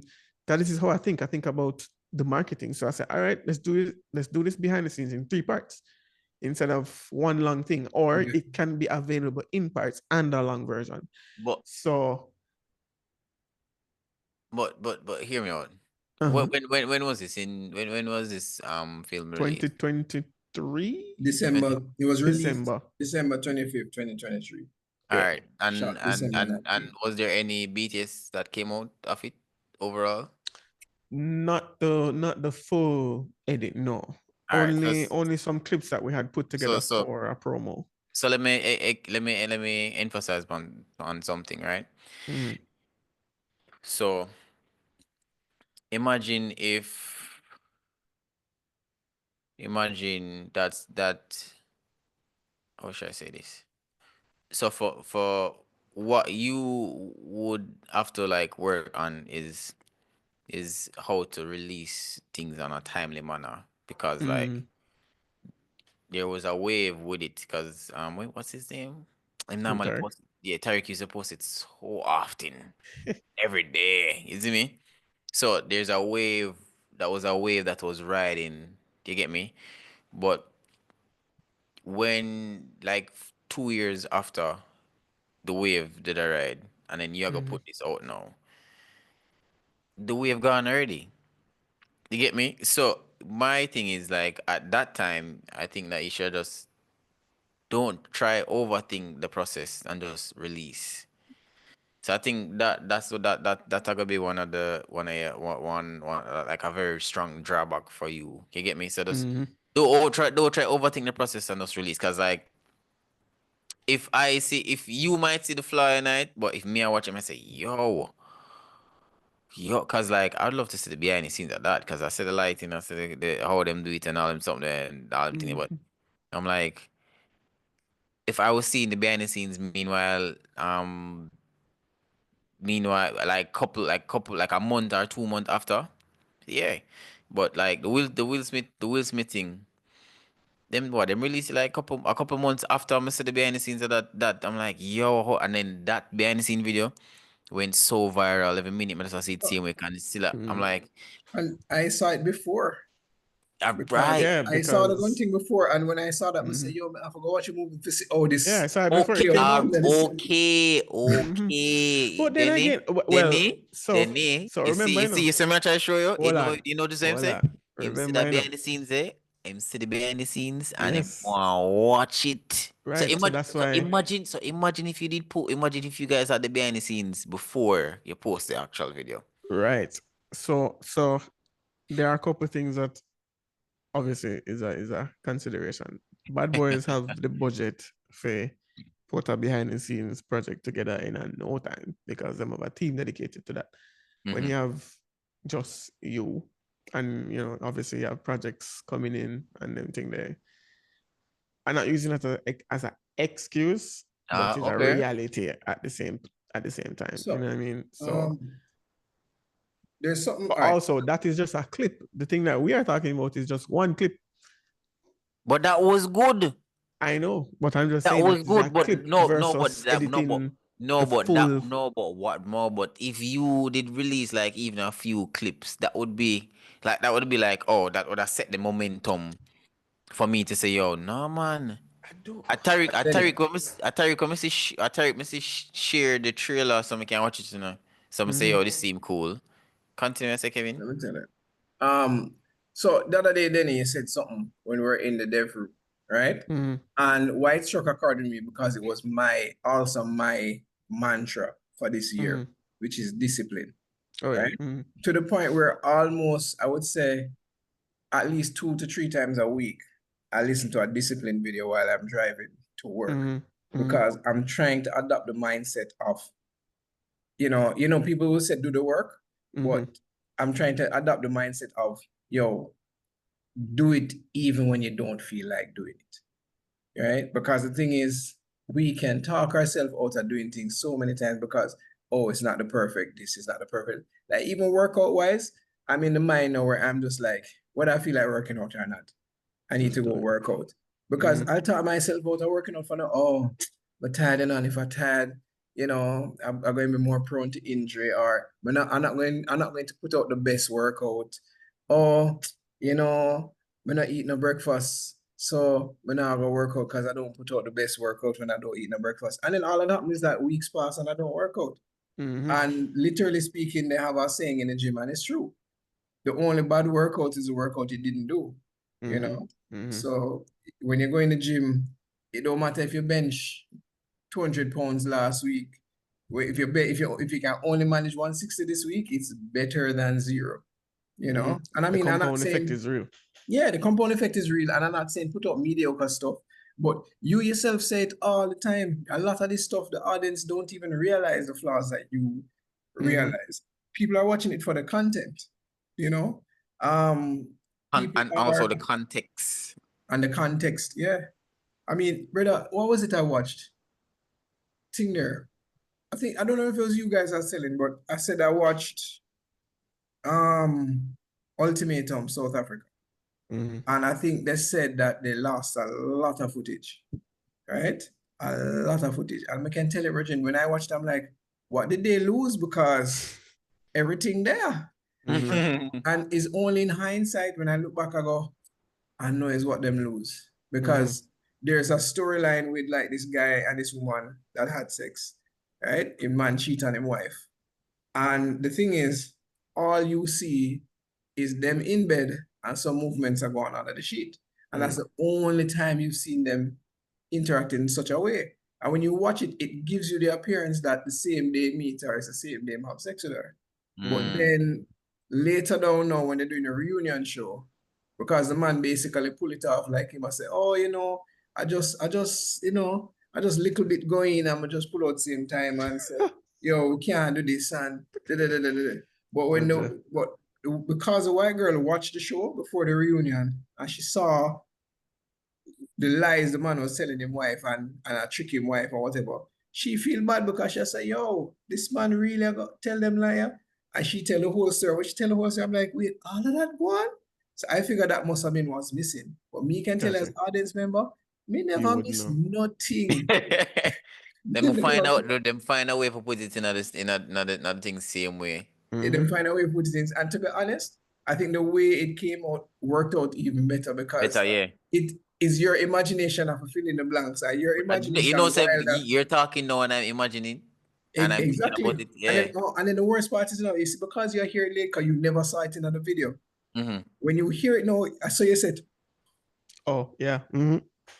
Yeah, like, and even when you look at like the other, I call them team members, even the other team members were like, yo, that gone. It was just shocking.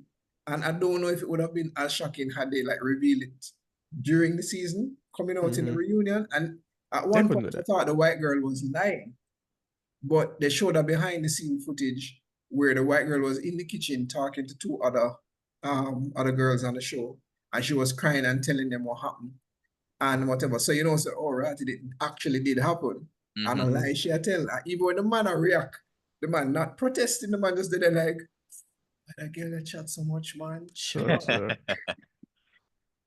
So, sometimes, yeah. Cause here's the thing, bro. You shoot good. You shoot really, really good. That's the same thing I say. Thank you. You edit good.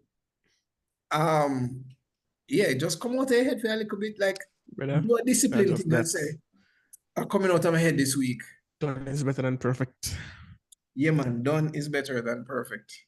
Tarek had a question. So, wait there. I have a question.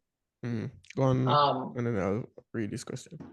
I don't know we're DP, so we're usually behind the cameras, and once we press my button, whoever in front of the camera, they need to start do them thing, right? They need to start acting or do whatever they're, scheduled to do. But I realize when it comes to the YouTube thing, it's weird, man, recording yourself. That I literally have to hype up myself. And trust me, there's many times where I go, all right, like, yes, let's go. And there you go. And then if you spend one more second, you kind of ease off. You're like, well, I know you start fine. So you make sure the camera is in focus. And it's like you have to hype yourself again. And then you press record. And when you press record, you still have to hype yourself again after you press record. Like 30 minutes later. how you deal with that, Reg? Like, you're natural to it now, or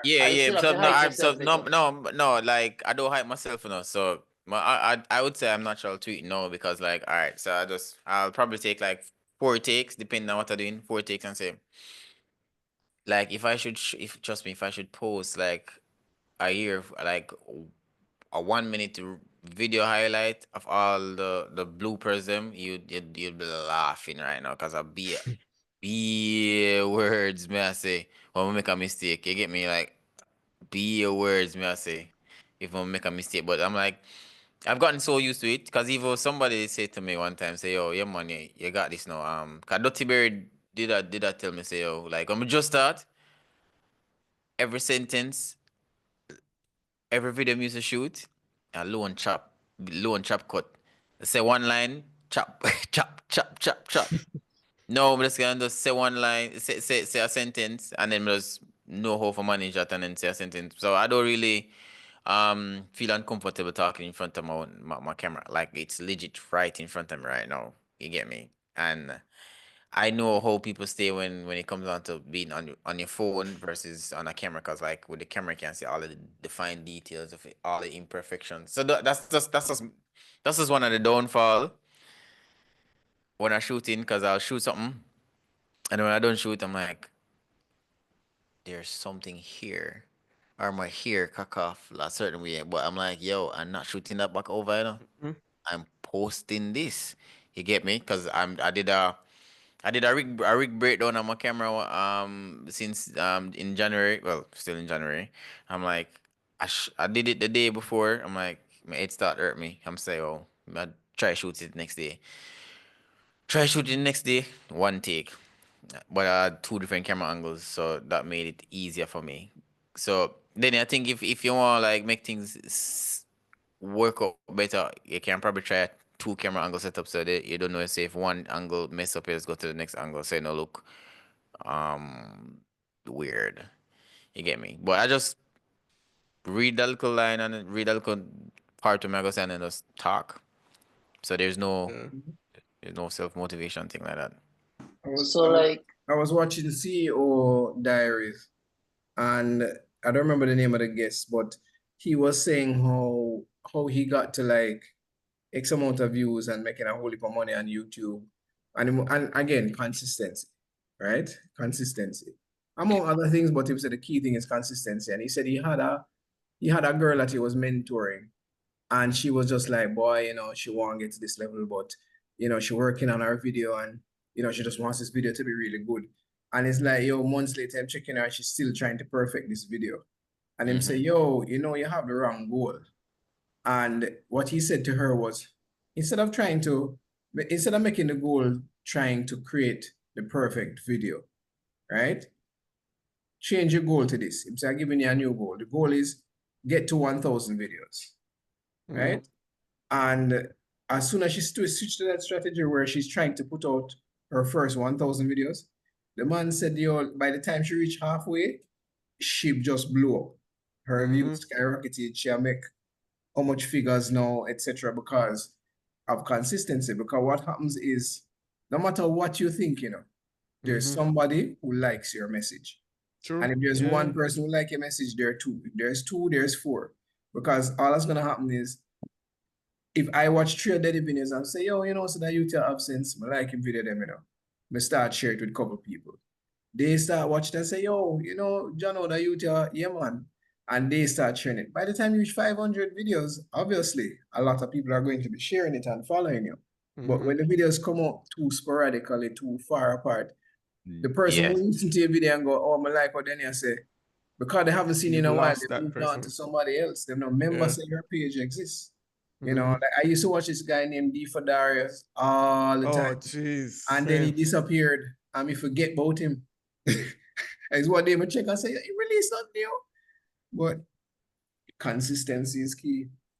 And that's a true thing. If you don't post consistently, yeah, you're going to lose people like them. I'm like, okay, you're not interested in showing me anything that I want to see. So It's like a that's it. So and there's another thing too, because I watch a lot of YouTube because that's my main learning ground. And I mean, when I saw your last video, the anamorphics versus basically with Darren, the first thing I asked you when I text you, I was like, I said I would like to see more. Like Denny said, I would like to see more actual footage, right? Because we're cinematographers. It's in us to want to see what the hell you shoot. Even if it's not good, we just want to see it. And sorry, whenever did hear we just said, but we can't once, probably because of voice. And I saw that. I remember Darren called me on the shooting and I said, oh, you did that with the eye, right? And I saw in the background, there was this other dude shooting. I didn't see Caesar. I don't think I saw Caesar on the camera. Unless I did, I'm gonna never make sure. So him. But Caesar, I mean, right? Yeah. But I saw that other guy, right? And it's crazy. Maybe it's because I watched your video, your brethren, the other guy that was shooting, pop up on my YouTube feed. And then I was like, hold on there. No Pedro camera that day, Kim style. No Pedro camera that, yeah, I'm gonna say. And then I go on it and I say, we have a YouTube group, man, that's why. You know what I say? And then I go on it and then I say, hold on, this man I do the same thing like Pedro. Like, This is Because of that, great. them a do, bro. Like the other, like Kofi and Yeah. Armando, like all of them I'm know a bill a conglomerate a or whatever. community, and I have a video that I'm actually going to be featured in one of Kofi's YouTube video them. Yeah, Okay. Yeah, that's cause So dope. that right there, so I got just I'm actually sending him the video. I'm gonna post it later this month. Okay, that's okay. dope. That's dope. So guys, Nice. could you read Tarek's question? His question is: you've established yourself very well on social media.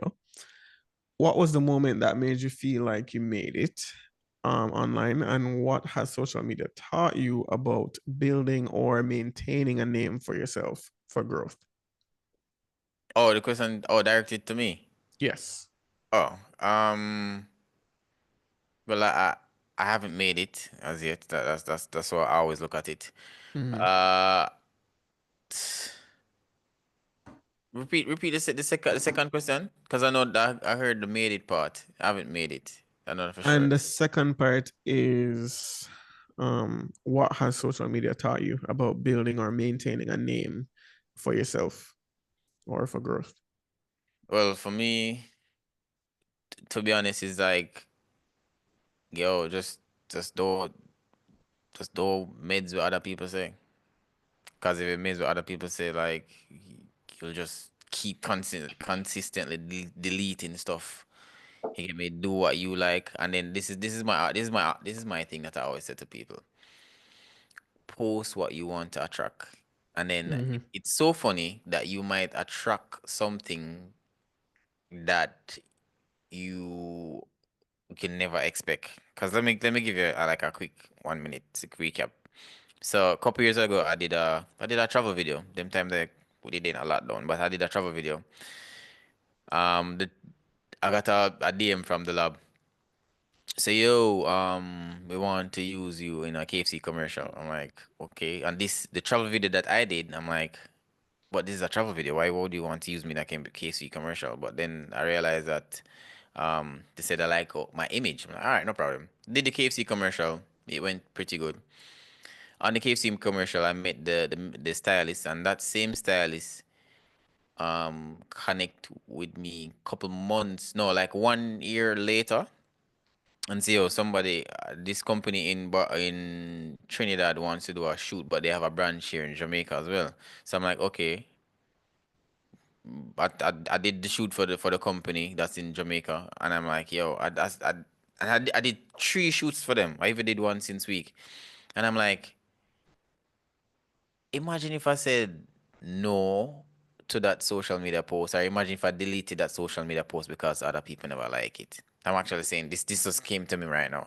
Mhm. Imagine if I was like watching people and say, yo, I don't like how that video look, I don't like this, I don't like this, and then I don't post anything.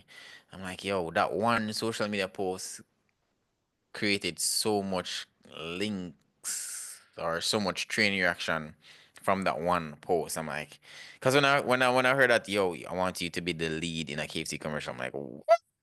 Get back. And then it's so funny that on the day, one of the top manager them, KFC said to me, say, yo, you have done this before? I'm saying, me? No. I've never been in a commercial before. Well, you're a natural, but the reason why it became natural to me because I've been doing YouTube videos and I've been in front of the camera before. So when the camera is on me, it doesn't feel uncomfortable. You get me? Mhm. That day I eat KFC till my week. You get me? So I'm like, Brother. just because being in front, because I like to, it's kind of sound weird, but I try to sell myself, right? I try to promote myself as a brand per se, right? So doing all of these type of stuff, I do them because I like them, and then this is what I said: post what you want to attract. I posting those travel content at the time was I wanted to attract a lot of travel content from different clients. So that's how I even got a job to work with JTB, because I worked on a couple of projects for them because of the destination thing. You get me? So I'm like, yo, post what you want to attract. So even when I post all these unboxing stuff, I am attracting more companies who Mhm. are willing to send me stuff. You get me? So yeah, that's how I look at it. Yeah, man. Well, with that, our producers are signaling the wrap of the show. So Lie. Stop telling lie. Okay. Stop tell untrue, Mr. JC. That them teaching up there. No, but we have gone a far way now when it comes to time. But there's a couple more questions I want to ask. Go back onto that whole recording thing because we're learning, we're living vicariously when we not record our own YouTube videos that we should be recording. You know what I'm saying? So it's like when you're recording, for my recording style, which I think Daniel said it to me also, and definitely Kevin said it to me. We have the chill thing when we show images and things, and when we just sit down, I'm just a talk. Mm-hmm. I mean, I don't want change that. Unorthodox. I don't want change that. Oh, you shouldn't. I don't want to do That's no your whole brand. heap of, I don't want to do no whole heap of editing. That's your None at brand. all, no whole heap of chop. You see me I say? Remember chop or just here and there, I'm gonna chop out some information probably what me I say. Maybe I don't want to say that right now or I want to say that at all. But like what's your I mean, I can see your style, but maybe as you say you're comfortable now. Or you could be just, some people they're not the same off a camera as they're on camera. So like I guess my style is more chill because I can only be chill until I start get arrogant or aggravated, whatever the word that come out in the video. Come depending on what I'm talking about. But what's your style? Like you're more chill, you're more energetic when or it's dependent on the type of product or what? Well, for me, it doesn't matter. Anything like what? No, once I have the camera, that's it. Cause even like no, once I just get excited, cause like when I did a project last year, October for couples resort, and that was somebody asked me what's the best project that you have ever did in your lifetime. I'm like, yo, that project that I did for couples resort when I got the chance to do scuba diving, right? First time scuba, and then I'm like, I'm down here in the I'm like, I'm doing this, which like I do like. I've spoken to so much Jamaicans about shooting stuff, and yo, me can't swim. But I'm like, I'm down here 70 feet underneath the water, capturing some content. I'm like, yo, this is so amazing. I got to see a shark. I got to see, yo, I'm like, yo, down here is so amazing. So I was like, Man, it's a shock. yeah, because People actually shot there, Jamaica. Just so yeah, you know. yeah, because I'm like, yo, that's like, I don't know, like, once I can do something new. And that's the thing. I always try to do something new. So that's always like a energizer for me. So that's also how I look at it. I So think a lot of usually creatives. Sorry, I think a lot of creatives are stuck in like between doing new things and just doing old things, and so that's one of the reasons why they don't really feel like, even for me, the push, like, have the, especially people who work on a regular basis, like in a company, what I mean, that creates contents on a monthly basis, and them have to create commercials or whatever. Like if they try to do YouTube, it's probably so hard for them because no, you're not really be creative. What I mean? It's almost like you have creative burnout. So then it's hard for create content. What I mean? And we know people who feel that way. What I mean? But it's always so good when you can look forward to doing something new. What I mean? And find new ways of doing things. And that is really what keeps the creative juices flowing. And boy, Yeah, man. Because we did it so. at 10:50 now, and this call was from 8:25, and I actually did supposed to come in and just finish my YouTube video. I'm supposed to, that I shoot now today because I'm excited to shoot it. But I don't mind that. I really enjoy the conversation. You get me? So Yeah, same. it's only so right now it's just that I'm gonna just be up a little bit longer. So I have one more question, but that what you just say, I saw that happen the other day. Because when Darren called me when you guys shooting, that was in the morning. Me asleep. I mean it was late in the morning, but my body clock get on a different time right now. I mean asleep. And before me can go bed, the night, the video post, and my brain may say, Wait, you guys shot that video and you posted it the same day? Yeah. the That's same some work. day. Some could work. never. I'm telling you, some work. Yo, if you ask Caesar always wonder how I do it. I'm like, bro, Yeah. it's not hard, If you In an ad, I could if do you it for a client. yeah, and But you know what right, funny? It's easier for do it for myself than for a client because this really? this is me. I'm showcasing Yeah. me. Is it me client work? The back and forth. Okay, change that foolishness. I make the change right now. I am in charge of this. You get me? So that's just how I do it. So and the video, it took a while. Certain things I never like in the video. But what I'm still end up post it because the video Yeah. did overexpose because man I don't have an ND filter for this lens that I'm shooting on. Right? So I have to crank up f stop and all them type of stuff there just to get the footage, just to get footage. But the one today is totally different, which has, and this you notice now I have two videos.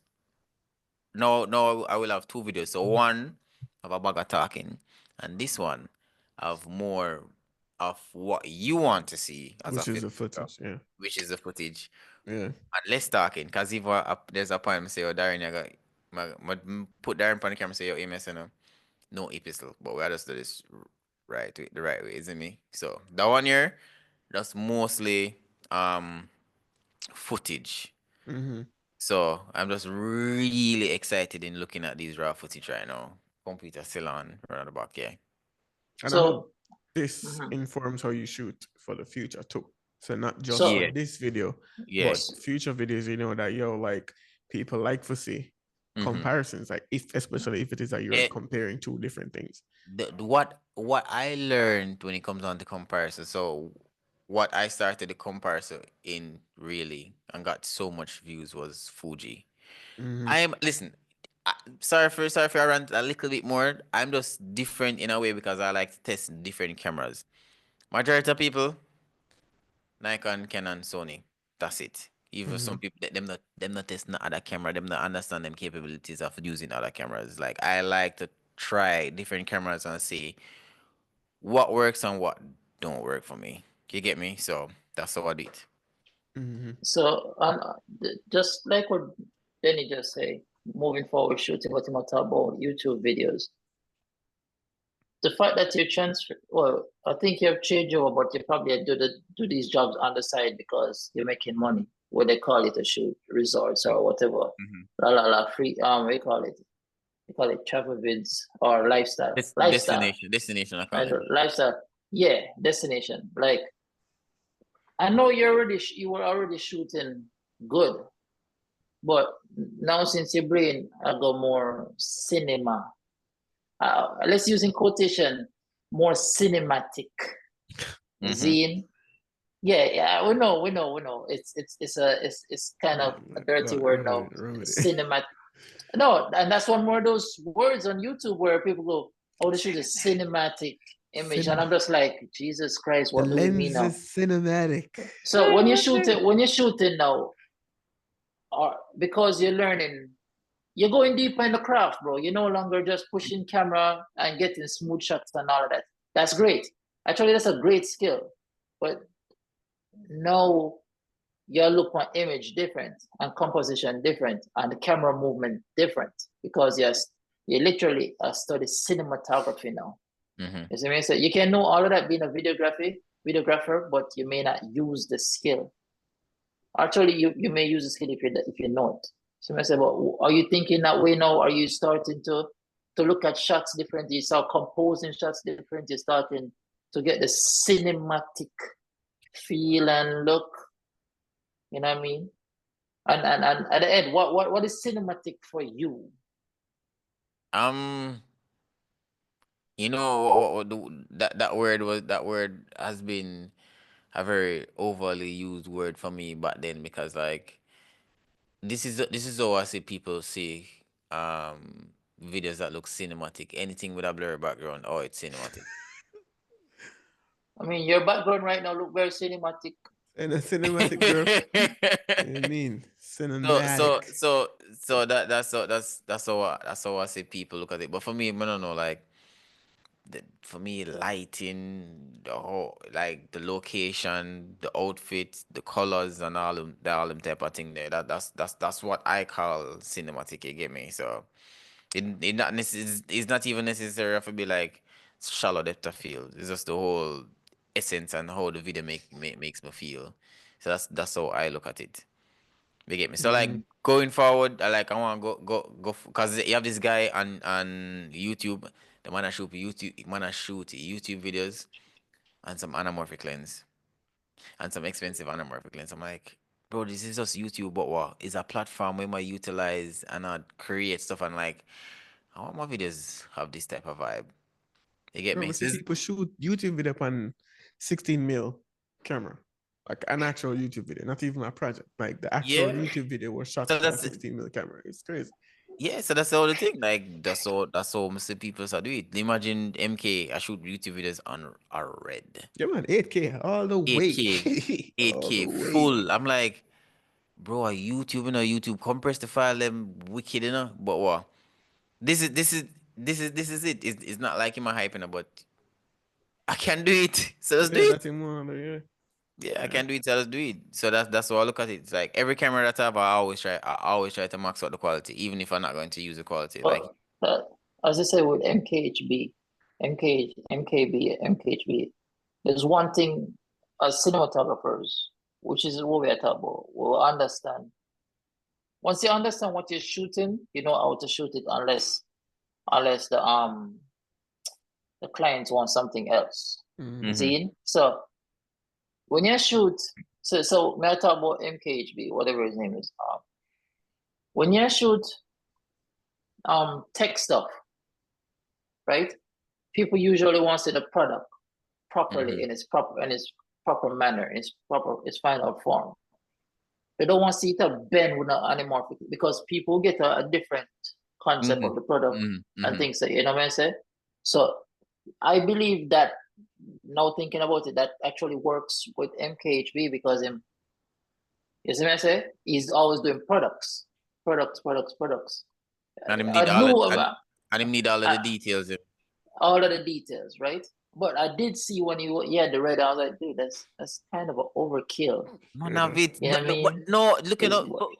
For yeah, me, listen. For me, I don't look at it as a overkill because like if you have it, you use it. true. Listen. I have Whatever a you're camera. used to capture don't really matter. Yeah. The man I drop As, content in me because as, I have a as long camera as that you have, as long as you have storage for the acquisition format, that's yeah all. yeah Yeah, because I have a camera Only that much shoots storage. 8K. But am I going to shoot my YouTube videos in 8K? No. But would I shoot a YouTube video in 8K? Yes, I have before. You get me? Because I can do it. So I'm like, yo, I can do it, so let's do it. So that's how I look at it. And the man videos them look good. Mhm. Because when I upload up on my living room TV, I'm like, wait, that's long I'm watching videos every day. Mhm. You Yeah, I get me? mean, So if I didn't want to Alexa, I would have shoot some YouTube videos on it. yeah, Just I for the mean, fun of it. yeah, just for the fun of it. You see me? Yeah. Yeah, it's like I get a buzz because even I've shot a few my YouTube talking videos with my black magic before, and I'm like, yo, this is not even ideal for it because it doesn't have autofocus. So autofocus is like one of Mhm. the ideal thing for these type of videos. But yeah, So, question, like, what would be your? I know you're not, you're not brand agnostic, but what would be your dream camera to own? Like, if you could shell out any amount of money right now on a camera, like, which camera would that be? the Burano, Interesting. the Vert, and they're coming out with that and version. we'll wrap on that. And we'll wrap on that. Interesting. Why? Interesting. Why do you like the We have to Burano? bring. Listen, we're gonna bring. Listen. I'm sorry, guys. Kevin is gonna kill me, right? Because I initiated this extra 30 minutes. But everyone said, well, this is what we're gonna do. Yeah. We're gonna, and this is good because Kevin did this last time, and we probably should do this. If we get any topics in the middle of our podcast, Yeah. we write it down. So Okay. let me write it down as Sony talk. Sony talk. Sony talk. I mean, I've been liking Are we gonna Sony's. I ain't gonna lie. are we gonna bring in? We're gonna bring in the Sony lovers and understand their stance on Sony. I don't have anything against Sony. If it's FX3, FX9, FX6, and Venice, I have no problem. You see, anytime No you start go down in qualms. the A's, Yeah. First of all, I'm shooting a A7C2 right now, and the picture quality is amazing. Like, but it how looks much time great. it overheat? How much time it overheat? Bro, I've never used this on a job and it overheat yet. Never. Okay. Oh, Never, so never, never, never. so you're against Sony? No, me not he's against the poor people, Sony them. Oh. The quote unquote poor people, Sony. All right, yo. I mean, I fully understand, because when you look through one Venice viewfinder, one R2, if you have good lenses, my G, the image out of the Venice, bro. Like, as you know, you see me post the real Wadea, the Dubai, bro. Like, that was the first time I ever saw myself with a shoot on a Sony, because I've been like a Ari fanboy, you know what I mean? And obviously a lot of people like Ari because of the image quality and what it offers. Should I change it?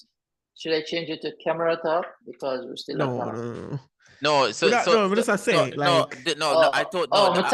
typed it down. I typed it down because So the thing is, the Venice to me, you see, because of how I operate, the Venice to me doesn't feel like a solo shooter type of camera. That's just it. It really isn't though. So the Burano feels like more than the Burano feel like a solo shooter. If I want to be a solo shooter. But to be honest, they're not that different. Well, in terms of body size and thing.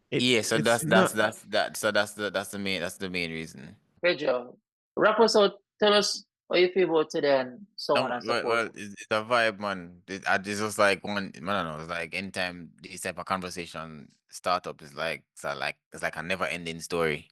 Just keep on going and going and going. And then look at this.